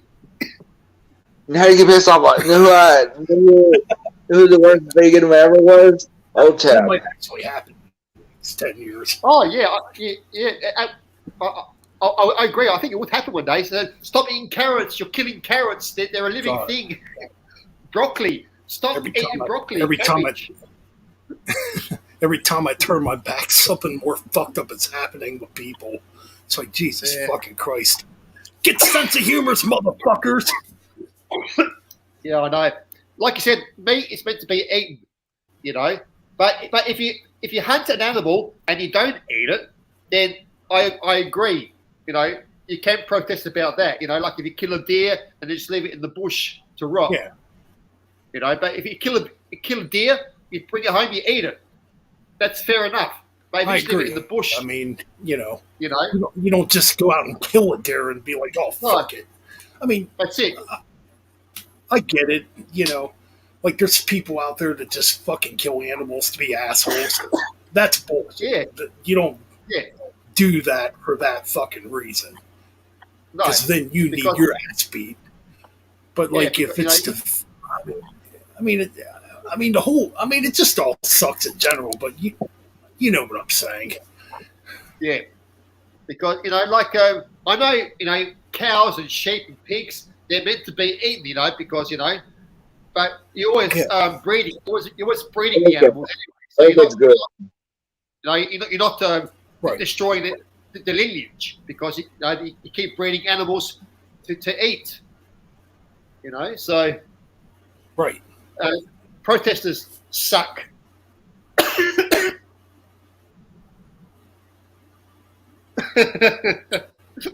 I agree. I agree with that. I definitely agree with that. I'd say there's nothing wrong with fishing and hunting. I mean, hey man, because speaking, like in the religion, like God made animals. God made animals to eat. That's why. Unfortunately, that's the way it is. I mean, there's no way we can go about it. I mean, what are we going to do? Eat each other? Be a bunch of fucking human cannibals? It seems like that's the way they're trying to program it, and that's the way it seems like that's the way they're trying to take it. Okay, I'll be right back. We want all this division. I mean, we want all this, we want all this division. We want people hating each other. Well, that's already happening, and the hatred is like blind hatred because half the times you don't even really know about these fucking people to begin with. But yeah, I was just sitting there thinking, it seems like that's the direction they're trying to go in by raising all these fucking prices, the food prices and the foods. And when prices go up, there's shortage. So they're basically trying to turn us more against each other, and to the point where we end up actually killing and eating each other for survival. Yeah, well, is that happening too in America as well? Food prices going up because here in Australia, food prices are going up as well. Oh, it's horrible. It's terrible, dude. I mean, it's not as bad as where you're at, but it's getting there. Yeah, like we're still getting food coming in, but but a lot of the supermarkets are still, got shelves that are still empty. In some supermarkets, like eggs, sugar, Yeah. The main items that people need, every day, are very low. And meat is getting very expensive here in Australia now. Before it used to be quite cheap. It's gotten really expensive. Yeah, it's gotten really expensive here too. Like baking used to not really be that expensive here, but now I looked at the prices the other day. I'm like, holy crap, what the hell's going on here? Yeah, because you know why it's gone up because it's off this bloody war that's happening over in Ukraine. The gas oil prices have just gone so high that deliveries, people, all the deliveries are charging extra for petrol because petrol is fucking expensive. It's like almost $3 a litre here in Australia. Almost, It's ridiculous. It's terrible, man. All right. See you guys. See you, John. All right. Hey, thanks for joining, John, man. So it's just getting too hard, and wages are not going up. Wages are stagnant. No, not at all. And everything goes up, so. Right. I mean, it's to the point right now where people need to start fucking standing up to this crap. Like, yeah, I know. It's obvious. It's obvious. It's government control. Oh yeah, it is. It is And coming. I do believe it's coming from. I do believe it's coming from a source almost controlling, and it's time for people to stand up and be like, you know what, we've had enough. We're not going to take it no more. We're humans. We're free. We want our freedom. We don't want this. Fuck you. We're not taking it no more. That's what it boils down to. Yeah, like the other day, I was watching the news and I saw like in Russia, people were being arrested because they were protesting. You know, yeah. And I thought, you know, these people, you know, are protesting. You know, they're not free in Russia. They can't protest. You know, if you do, you get sent to jail, and you know, whatever happens in there, you don't know. You know, you might get beaten, you might get killed. You just don't fucking know. You know, they're not free like here in Australia and other countries. You know, because they're communists, and communists hold tight. You know. You know, if you speak out, if you speak out on something, say, "Oh, food prices have gone up. Oh, here we go. We arrest you because you know you're protesting because the food prices are high." Fuck that, you know. Like you said, we need to stand up and you know, and let the fucking government know that we are not happy. You know. But I figured the people that don't stand up for this are not happy human beings themselves. They're a bunch of miserable people that, that basically want to see the decline and destruction of this world. You know. Yeah. Well, for me, you know, like for prices and that food, for me, it doesn't work. It doesn't work me up. You know, if I want it, I'll buy it. It doesn't matter how much it costs because you know if you want to eat, you have to buy it. You know, if you want to live, you know, if you don't want to eat, go buy it. Eat grass. Go out in your front yard and eat grass in your lawn. Become a vegetarian. Yeah. You know what I mean? So that's what the horses did. Yeah, and the animals did. So, and like you said, you know, cannibalism. People are still doing that in certain parts of the world. You know, like in the jungles and all that. You know, I think that's going to be the next thing we're going to do. Is we're going to kill each other and eat each other. Yeah, that's what I was saying. Like that's what it's coming to. We're going to become a bunch of I mean, we're already. I mean, as human beings, not really saying us because we have much more common sense. But you go out in the world, you see a bunch of people acting like they never want to. Like they never graduated kindergarten. Let's put it that way. They never went past kindergarten. They're out there acting like a bunch of savages, looting, rioting, causing all this chaos, not using common sense because they were never taught the right way. No. If I'm making sense here. Yeah, you are. Yeah, I know what you mean. Yeah. You know, I'll be back in a minute. I'll let you take over the chat there. If anybody's still there listening. Yeah. Hello, anybody out there? Let us know in the chat. So, I know, Doug, are you still there, bro?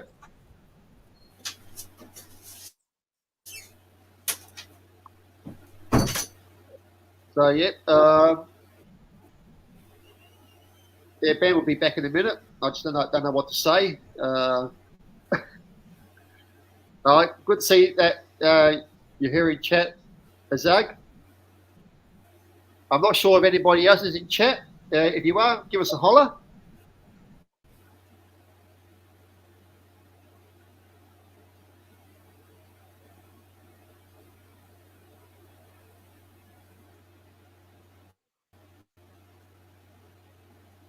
Ben will be back in a minute. I think he's going to get just a drink. So I'm not sure what to talk about, but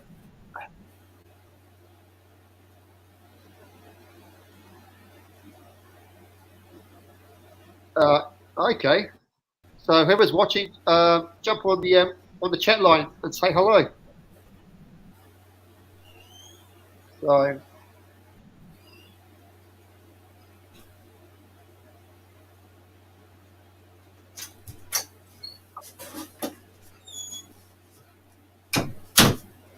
Okay, Ben's coming back, so which is good. All right, I'm back. Oh, cool. I was a bit stuck. I didn't know what to talk about.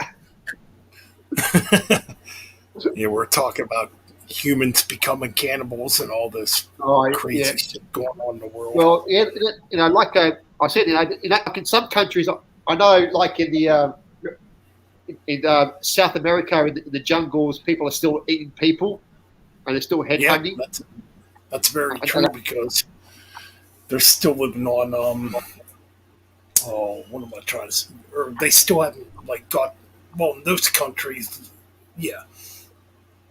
In those countries, they still haven't got together with the times, and they're very poverty. What am I trying? You know what I'm trying to say? They're very poverty stricken. You know. Yeah, but they haven't been changed. They stayed in their old ways, their ancestral ways. Like of headhunting and eating cannibalisms. Right. Exactly. That. I mean, there's a word for that, but I can't. I've got the word in my mouth, but I can't get it out. Modernized. They haven't been modernized. Yeah. I know. Yep. Exactly. They don't know what a telephone is, or a TV, or even a camera. They don't even know what a white man looks like. Some of them. Right. I mean, it's just fucking crazy, man. Yeah. It's a good thing we got heavy metal music. Oh, yeah. Music in general, to be honest. I mean, if we didn't have music, we'd all be fucking criminally insane. Yeah, we would. Yeah, speaking of music, Ben, what do you think, when people, like in the old days, when people were complaining about, Judas Priest and all these other bands were saying, oh, they're satanic and, you need to stop listening to them and that sort of stuff. I'm trying to think, way back then. It seemed like back in the 80s. I mean, I was just pretty much a little kid back in the 80s. With the PMRC. I do remember. Right. No, I do remember. Oh. I do remember how life was in the 80s. It was way different, definitely. It seemed way funner, actually, because back then, well, at least here in America, I can remember going outside, and people would be out, just outside their boom boxes, jamming the tunes, walking around. Yeah. We'd have the basketball courts and we'd all shoot hoops and all that stuff. Yeah. I mean, it was different back then. Like today, it's not like that. No. I mean, because I kind of miss. I mean, this is cool right here because if it wasn't for the internet, none of us wouldn't. We wouldn't know each other. But I mean, that's one cool thing. But pre-internet, it just seemed like people were happier. Yeah. If I'm right about that. I remember the 80s too, when it's nice weather, you'd go out, you play sports, you run around the park with your dog or, Oh, yeah. And that sort of stuff. Yep. You listen to your radio.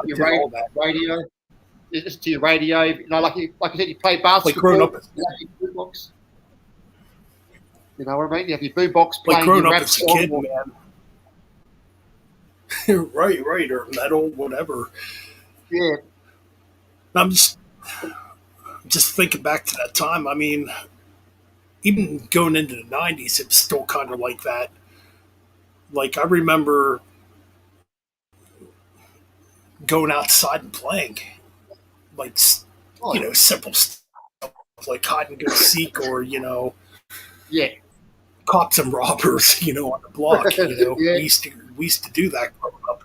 Then we had our BMX bikes, and we'd be out riding our bikes and racing all kinds of hell on our bikes. drinking our Mountain Dews and our Gatorades, eating our fucking Doritos, Macca's, or your hamburger, or your McDonald's, or Burger King. Yeah. Oh yeah, I mean, of course, back in those days, you could actually smoke in McDonald's. I remember that. Yeah. They used to have these little McDonald's ashtrays in the restaurants back then. Yeah, it was. Same here. But nowadays, if you light up outside the front of a Macca's, you go, oh, you have to move. You can't smoke in front of the door. You have to go 10 feet away from the store to have a smoke, or Right. Which is fair enough, because if you don't smoke, and you people smoking around you, and you're eating, it's kind of off-putting, to be honest. Because if you eat the hamburger and you get that secondhand smoke coming in your mouth, you go, your hamburger tastes shit. But those were the days, when smoking was pretty legal. It was legal to smoke anywhere, but now if you smoke anywhere, you get fined. Oh, my lungs, Yeah, but tell that to like for me, like for me, I've got asthma, so smoking is not my thing. So health. I mean, that's my health issue.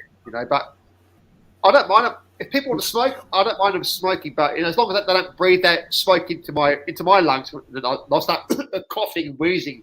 Yeah, that's a person's choice. If they want to smoke, I get they can smoke. Well, I think it's a person's choice to live how they want to live. I mean, yes, there's so much parental control nowadays with this PC culture and all this crap going on, but. Yeah, back in the 80s, it just didn't seem that way. It seemed like people wanted to have fun back then, Oh, I know. And I wish I would have been a teenager. I wish I would have been a teenager back in the 80s. Because, man, I'd be out trying to know all the fucking pie I could if I was around back then. Or, I mean, I was around back then, but if I was older back then. Yeah. Well, I know what you mean. Oh, he's a fucking pervert. That's a pervert. I grew up in the 70s. Like in the 70s, I was in my younger years. In the 80s, I was in my sort of pre-teens. So yeah, you got to see it. You got to live it too, man. That's cool. In high school, I was in the 80s in high school. But to remember it, I can't remember it. Because this old thing here, it's I got so much shit up in here, just right. Hell yeah. But the 80s were good, I remember the music was good in the 80s, Oh, music was great back in the 80s. Great music, but but the music videos in the 80s were kind of cheesy back then compared to what we see today. It was fun though. It's like it was fun, yeah. I remember listening to Madonna in the 80s. Who else? Samantha Fox in the 80s. Samantha Fox. She posted for Playboy too back in the 90s. Who else was I listening to? The Cure. I was listening to The Cure in the 80s. Duran. All these 80s, like pop rock, and I was listening to all that sort of stuff. I was listening to like Billy Idol back in the day, and then Twisted Sister when they came out with their Stay Hungry album, and then I thought that's a weird one. The first time I heard Twisted Sister, oh geez, I was just a little kid. Oh, it's weird. It was on MTV, yeah. Oh yeah, it been around. Oh gee, I was at like 4. It was before Stay Hungry came out. Okay, it would have been You Can't Stop Rock and Roll. That was like the first Twisted Sister song I ever heard before Stay Hungry came out. on MTV back in, way back in the early 80s when I was just a little kid. And I can remember Come On Feel the Noise, Quiet Riot, which was originally done by Slade. Yep, Slade. That's like an early memory of like the early steps of heavy metal. And shortly after that, I remember Van Halen 1984 coming out. Yes. And me and my cousin used to listen to that all the time. That's a great album. You know, Panama and Jump, Hot for Teacher, all great songs. Yes, I mean it's my first Van Halen album. Mine too. My favorite Van Halen album is still probably Women and Children first, but you know, for nostalgia reasons, 1984 is still a great album. Yeah, and that was the first album definitely got me into it. Yeah, that was the first album I heard from Van Halen. Was 1984. Was Panama, Jump, Hot for Teacher. Ooh, Hot for the Teacher, yes. And that's what got me into Van Halen. And then I heard David Lee Roth's solo stuff, you know, like Edelman Smile, the album Edelman Smile. Oh, yeah, that would have been around that time, too. With that song Yankee Rose. Oh, okay. Yes. I got to get that album. It's a good album. Album is definitely good. Yeah, it's heavy.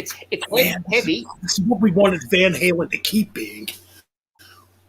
Not that Sammy Hagar. Yeah, I don't know. Horrible. Sammy Hagar did have some good albums. He had some good songs, but I don't know. I think his attitude is what people don't really like about him. It's being a, you know, but he's a good musician and he's a good singer. But I think it's his attitude that really sort of. I mean, I do have the second Montrose album on vinyl. I mean, way before Van Halen, obviously. Yeah. Oh. That's the only thing I own with Sammy Hagar. I've never been much of a Sammy Hagar fan. No, I'm not a fan either, but I do like some of his songs. Like his heavier songs that he done were quite good, but I'm not a fan of Hagar. You know, like I'm not a big fan of Ted Nugent either. Yep. But you know, Nugent had some good songs as well. But you know, so hell yeah. That's Hagg's on my side. Yeah, I'm not a fan of Hagar either. I just can't stand the dude. I mean, like I said, I have not the first Montrose album, the second Montrose album on vinyl. It's a great album, actually, but like after that, I just can't stand them. Like the Van Halen stuff. That's not Van Halen. The Van Hagar shit is fucking terrible. No, David Lee Roth was Van Halen's vocalist. Yep. It's like David with Maiden. It's not like with Maiden. It's Bruce Dickinson is Maiden. You know. I would tend to agree with that, even though I do like Paul Di'Anno better. But I get where you're coming from because Bruce was in the band the longest and became. Obviously, he took Maiden to bigger pastures. You know what I mean? Yes. You know, I still love the Paul albums the best. Yeah. You know, I was just thinking now, Ben. You know, if Paul Di'Anno stuck with Maiden, how are these albums would have sounded like? Like Paul Di'Anno singing on Senjutsu.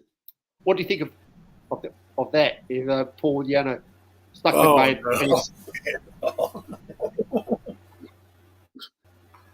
Oh. What are your thoughts on that? Holy crap. Paul Di'Anno singing the modern Iron Maiden albums like Sujitsu Yes. and Brave New World and no. No, that Because when I think of Di'Anno, I think of like those first two, or the punkier, faster side of Iron Maiden. You know, it's like he could have. I think he could have done it might be Number of the Beast. interesting. Yeah. I think Di'Anno could have sung on Number of the Beast if he wanted to. I think that would have fit in. You know, Number of the Beast. And I'm maybe pretty sure that album was being written around the time. Just trying to think. Okay, Di'Anno left Maiden in '81. Bruce came in and like right after that in '81. I don't know if they would have been working on Number of the Beast in that period. No, I'm not sure. Boy, that's a good mystery. Like, what if there's like early rare demos out there of Di'Anno singing like early versions of Number of the Beast tracks? Yeah, with Di'Anno singing. Yeah, I wouldn't be surprised Boy, that's a good mystery. Yeah, that's a good mystery right there. Like, yeah. You know, like an early, back in the vault, I don't know, like an early version of like like Invaders, like with Di'Anno. I don't. Boy, I'm kind of curious if there's actually like maybe demos out there where Di'Anno could be doing like vocals on those Number of the Beast tracks. That's a that's a mystery right now. Yeah, I would be surprised. I'm pretty sure they were making that album at that time. Yeah, I wouldn't be surprised if Di'Anno did sing those songs, but you know they're in the vaults somewhere, you know, hiding back in the vaults. Yeah. You know. Like I said, I'm really curious. I mean, maybe there's me too. Yeah.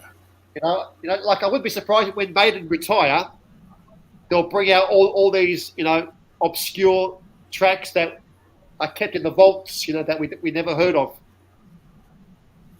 Right. You know, like with Paul Di'Anno singing I'd think for like if Maiden was going to go out right, which I don't think Maiden's going to retire. No, but say Maiden does retire. You get Paul Di'Anno to come out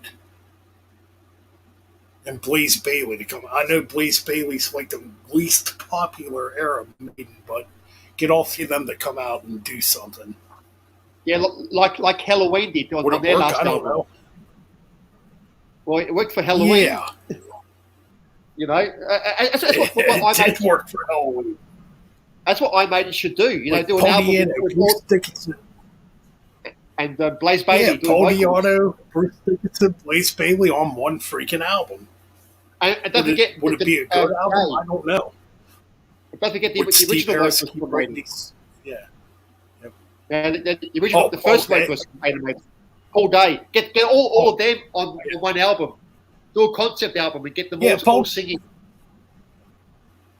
Oh, Paul Day. Yeah, Paul Day was actually the original vocalist of Iron Maiden, and trying to remember what he's still going. He's still active today.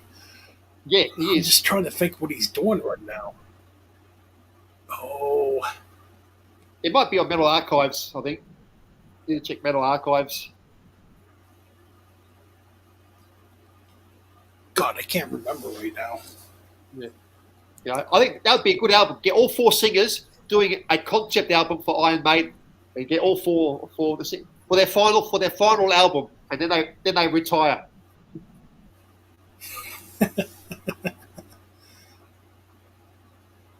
It would definitely be cool to hear Paul on an Iron Maiden album again. Yeah, it would. Yeah, but I think he's pretty sick now at the moment, isn't he? Paul Di'Anno. I think he's not very well at the moment. Yeah.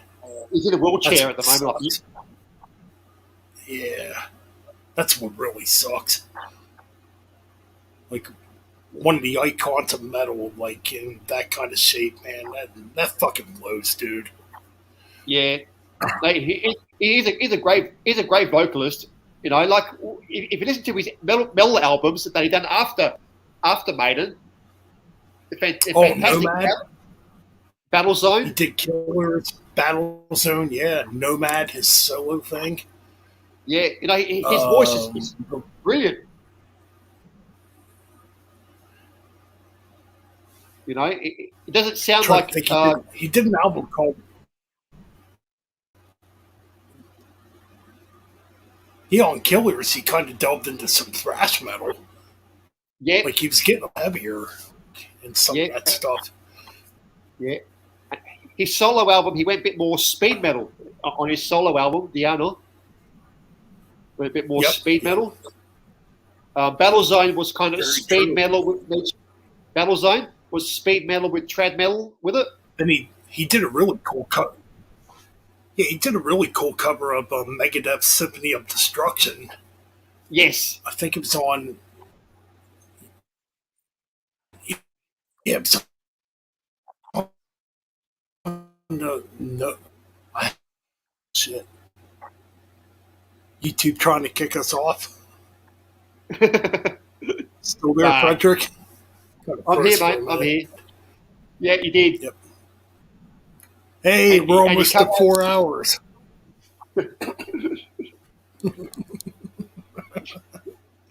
Oh, fuck the people. If they complain it's too long, fuck them dead. That's all I can say, you know. Hey, if you complain, go watch your boring ass YouTubers that have 100,000 subscribers or whatever. That tell you what you want to hear. You know, welcome to my channel. Welcome to my channel. We're going to do an album review right now. Make sure to subscribe to my Patreon down below and donate to my chat box. You know, like we are talking metal. We're not talking. We're talking random shit. You know, we're not talking just you know. Yeah. One subject. You know, we're broadening our chat. You know, we talk about metal. We talk about what's happening in the world. You know, we talk about what people are being assholes in this world. Exactly. You know? It's real shit. We are talking the truth. Real shit.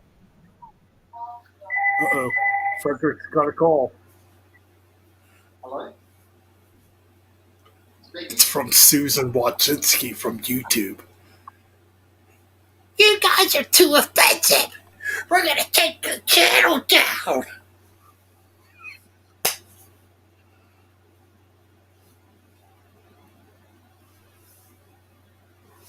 You got to be more PG, more professional, and do things our way or you're gone.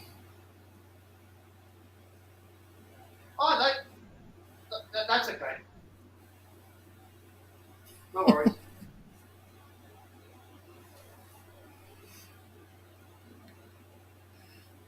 And remember, PG makes people happy. Yay! No worries. Thank you very much. Bye. I'm back. Damn, I thought that was Susan from YouTube saying we're too vulgar and too real. It was just my doctor calling me to get the flu vaccine. Oh, okay. So I had to get that done because, you know, flu season is coming upon us soon. So. Oh yeah, it's always. I guess it would be wintertime for you guys. Soon, yeah. Right. And with this winter, and with this COVID, with this COVID and this flu season, it's pretty dangerous. Yeah, true. So they need to be vaccinated. I mean, right now here, we would normally be in the 60s, 70s for highs, and it's fucking cold as shit here. Oh yeah, I agree. You know, I have seen it in the news. It's pretty cold, and the tornado season over there at the moment. Fuck, That's bad. the government spreading them seeds like, oh, we got to spread them diseases out there, make them sick, make them sick, make them sick, make me more of a millionaire or zillionaire than I am. Yeah. Yeah, I know. Yeah, no, just fucking it. And that's facts, people. The government does control you. Oh, I might get banned from YouTube now. Oh no. My heart is broken. Nah, we'll never get banned as long as we, you know, are having fun and, you know, speaking the truth and, you know, Right so on, man.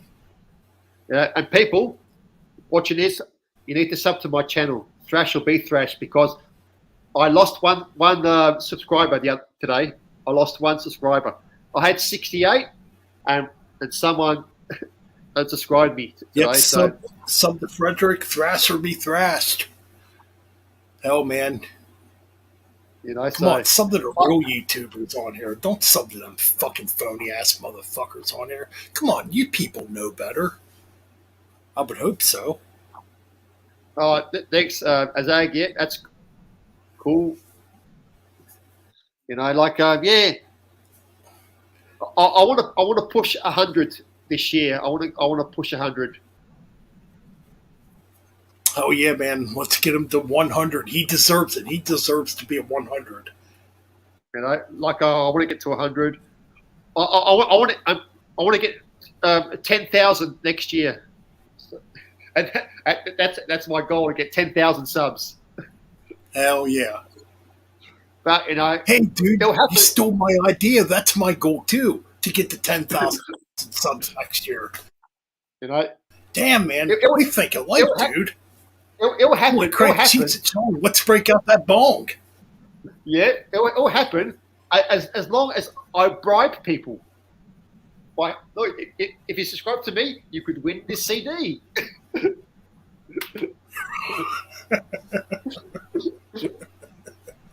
Yeah, but to be honest, I don't mind people doing competitions on YouTube. It's fun because you learn about other YouTubers. You know, you find new people on YouTube. You know, so you know, if you can afford to you know, give people prizes, that's great. You know, I would love to do that. You know, have a competition so you could win this Metallica CD if you subscribe to me. You know, I'd love to, but you know, I'm not. Oh yeah, man. Rich to buy, you know, multiple copies of one album. You know, like if I had the money, and I'll probably buy 3 copies of one box set, and I say, here, I got one box set. You could win this. Subscribe to my channel. You could win this prize. You know, but I'm not. That's not what I'm.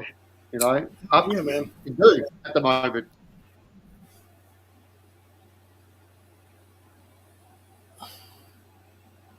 Yeah, I agree. Yeah,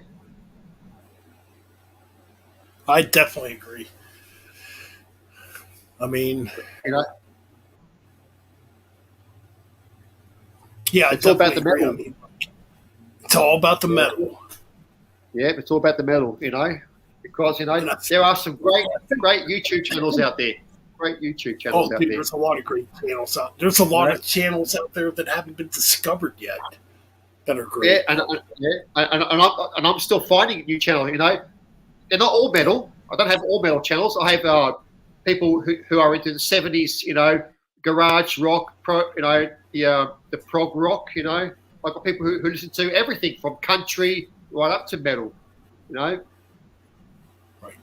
And they're all great channels. You know, so I represent any type of music that I would like to listen to. You know, if it's something that, you know, interests me. Now, in a perfect world, go ahead, man. I apologize. No, you go ahead. No, you go ahead. Go ahead. I finished.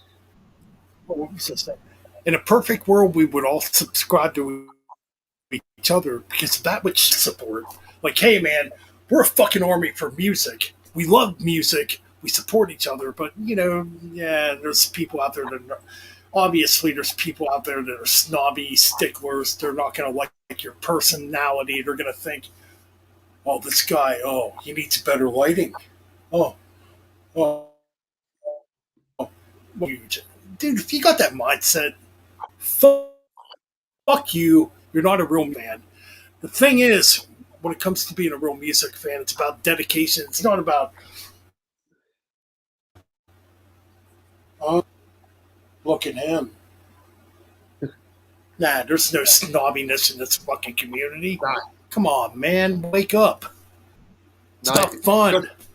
Yeah, good. It should be fun. Yeah, not about being a bunch of assholes. Yep. Like for me, when I love watching other YouTube channels because they all show music that I never heard of, like some death metal. Like people show a lot of death metal that I've never heard of. I thought, it's something that I need to check out. People show records that in the thrash metal scene that fuck, I never knew that. I knew like this album came out, but I kind of missed it back in the day. So you always get those people showing albums that you missed out on back in the day, or you totally forgot about, or that's why I love YouTube, because people like yourself, doing reviews on albums that I like, and albums that I missed out on, like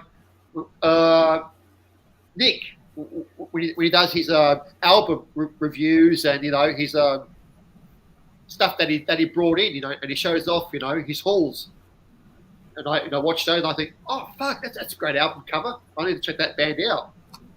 That's what YouTube is all about. It's about checking out new music, chatting to people like what we are doing now, making friends, learning, stuff, because, I'm 53. I'm still learning about metal. Right. There is so much stuff out there that I still don't know about, and it's you guys in chat, you guys on YouTube, you're showing me these albums that that I'll love to get into my collection, but like I said before, there's so much fucking stuff out there to get. So, I thank you guys. I thank you guys for doing these YouTube channels, because, I appreciate it. You guys showing this stuff, Oh yeah. And I hope that when you watch this, you watch my channel, you might find some records that you think, I never knew that album came out. I never heard of that band before. I've got to check them out. That's what it's all about. Checking out new stuff or old bands that we missed out on. So thank you, YouTube, and thank you guys in YouTube and gals, for doing these channels. Without you guys, we'll never learn about new music. That's very true. I mean, it's all about you people out there to keep putting these videos out, promoting real music, because that's what keeps me here, even though there's days I want to fucking quit here. But same. If I quit, then I feed in to the people that actually want me to quit. And to those people, hey man, I'm sorry I don't swing that way, but I have something for you to suck. But anyways, no, well, yeah, that was honest too. Like literally, suck my fucking dick if you don't like what I do. I'm the same way, Ben. I'm the same way. If people don't like what I do, they can, they can just, fuck off. I do what I do because I enjoy what I do. I'm not a professional channel. I don't have, I think we've said this a few times in chat. I don't have these special effects, or I don't edit. I don't, I keep it how I would do, like if you were in my house, raw. Like if you were visiting me in my house, we would just sit down and just chatting that, normally, without editing, without cutting out, I agree. Here, I totally agree. I mean, it shouldn't be about fancy production, and I'm guilty of it too. I'm guilty of stressing out over this crap. And why the fuck am I stressing out over this crap? For what? Really? It should be like my outlook to get away from my day to day life. Come on YouTube, talk music, have fun, and not worry about these fucking people who are getting all these subs because their production might be better, or they might have a better interpretation on how an album is when it's getting reviewed, or what I'm saying. It's just bullshit. It's like, I think it's a music community. We should all support each other, not this. I gotta go to him. I gotta go to him. I gotta go to him, and all the snobbery, all the snobbery that's in the music industry. You know what I mean? Yeah, I was just reading a comment. Just reading the comment here, Ben. Agas got a whole lot of thrashing, so I'm sure we'll check that out. Any good bands? Any good bands that you can mention that I might know? The Trolls, the ones. Yeah, fuck the Trolls, dude. Yeah, Trolls can suck my dick. Like, dude, there's people in this community. There's people in the metal community that fucking hate me, but that's fine. If they hate me, whatever. They don't know the real me, like the real them. So I don't hate them. They can hate me, but I don't hate them. You know what I'm saying? Because I'm not judgmental like that, and I'm not a prick like that. Yeah, I come off as a prick. I come off as hardcore, but in reality, I'm a pretty sweet fucking guy. So Metal Ben is a pussycat, right? Asshole. The pussycat. Yeah, that's my side project. Yeah, it could be like 50 music. Yeah, I've seen a lot of channels on here that sort of are abusing a lot of my friends on YouTube. I won't mention the channel. Yeah. But these guys need to grow up and stop abusing the people on the Metal Ben channel. I agree, man. Stop. I knew you're talking about. Yeah. Well, they're going to keep doing it because they're a bunch of fucking worthless assholes. Yeah, I won't mention the channel because because what they are doing, it's bullshit, and it's unfair, and it's and they're claiming to be the best channel on fucking YouTube. Well, I'm sorry, you're not, because you only got 70 subscribers on your channel. If you're a good channel, you would at least have 20 or 30,000 people sub to your channel, but you only got 70 people. So it's not all this bullshit. We don't have 70. We don't have 70 people here yet. They're winning right now. But no, on that other, my main channel, fuck them, dude. Yeah. People sub that crap. I'm sure it's a bunch of troll subs too. Oh yeah, like I said, I lost once. I lost one sub. I don't know if it was a troll or a bot, but it's probably that. It's probably that motherfucker making fake accounts. Oh yeah, I'm not phased because everybody on Metal Ben's panel was retards. Yeah. I'm not fussed about it. Like I do my channel because I like doing my channel. If people want to sub, they can sub. I'm not going to push people to sub my channel. Everybody's got their free will, and but if you don't sub my channel, Thrash will be thrashed. Then you're not a true thrasher. Yeah. I like Cyanide Grenade. Never heard of that band. Cemetery Lust, I've heard of that band. Ooh, gonna have to check that out. Nice. Yeah, I do love my black and thrash. Some cool bands there, Azag.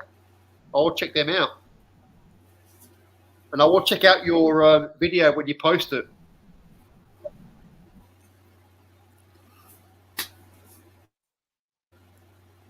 Oh, we're over 4 hours. Oh my god. Oh, they're too long. Oh my god. What do we do? Hey, we're having fun, jackasses. But now I am actually gonna stream soon here. Yeah, that's cool. In closing, it's been fun. Oh, cancel you, or these little nerds will make videos about us.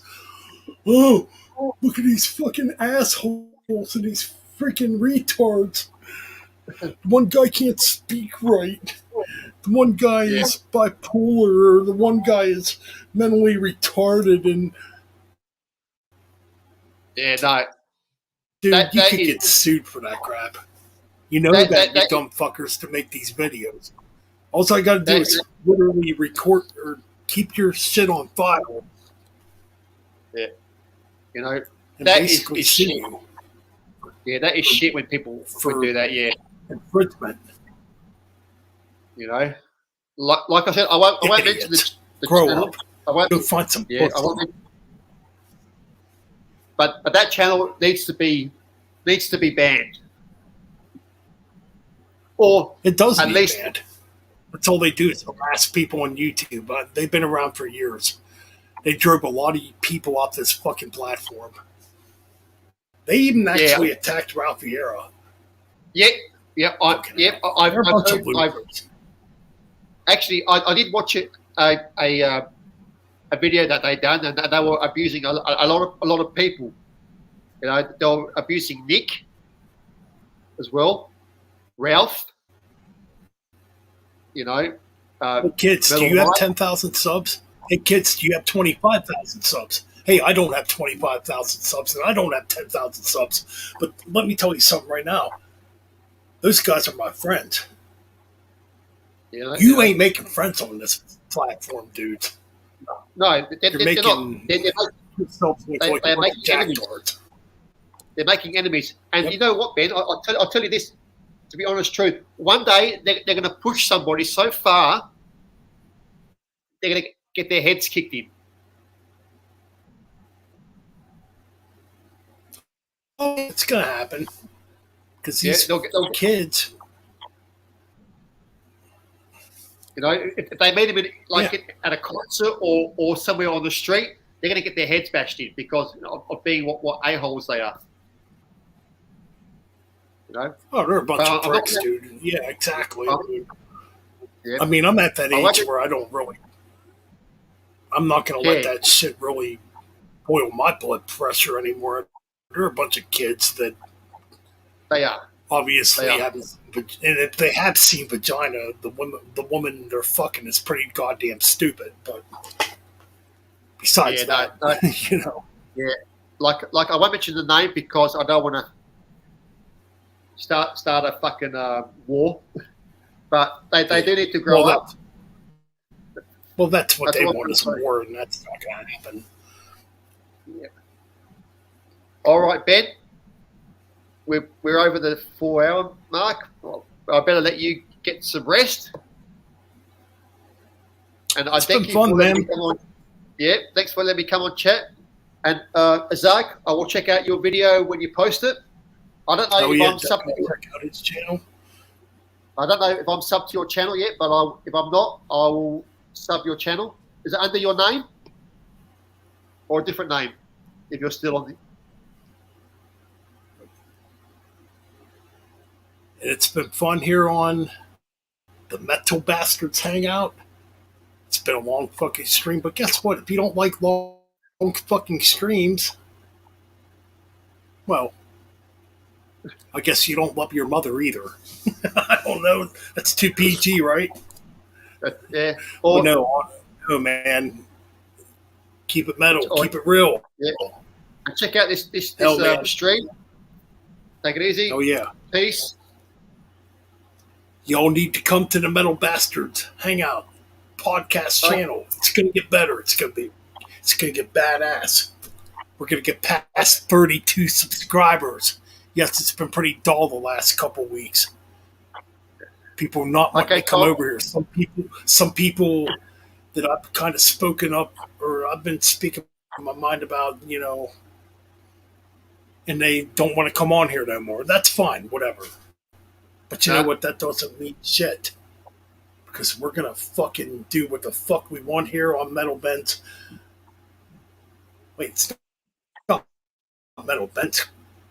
It's the Metal Bastards Hangout podcast with metal brothers who like to have fun, keep it real, and keep things metal, and fuck drama, and fuck all the bullshit on YouTube.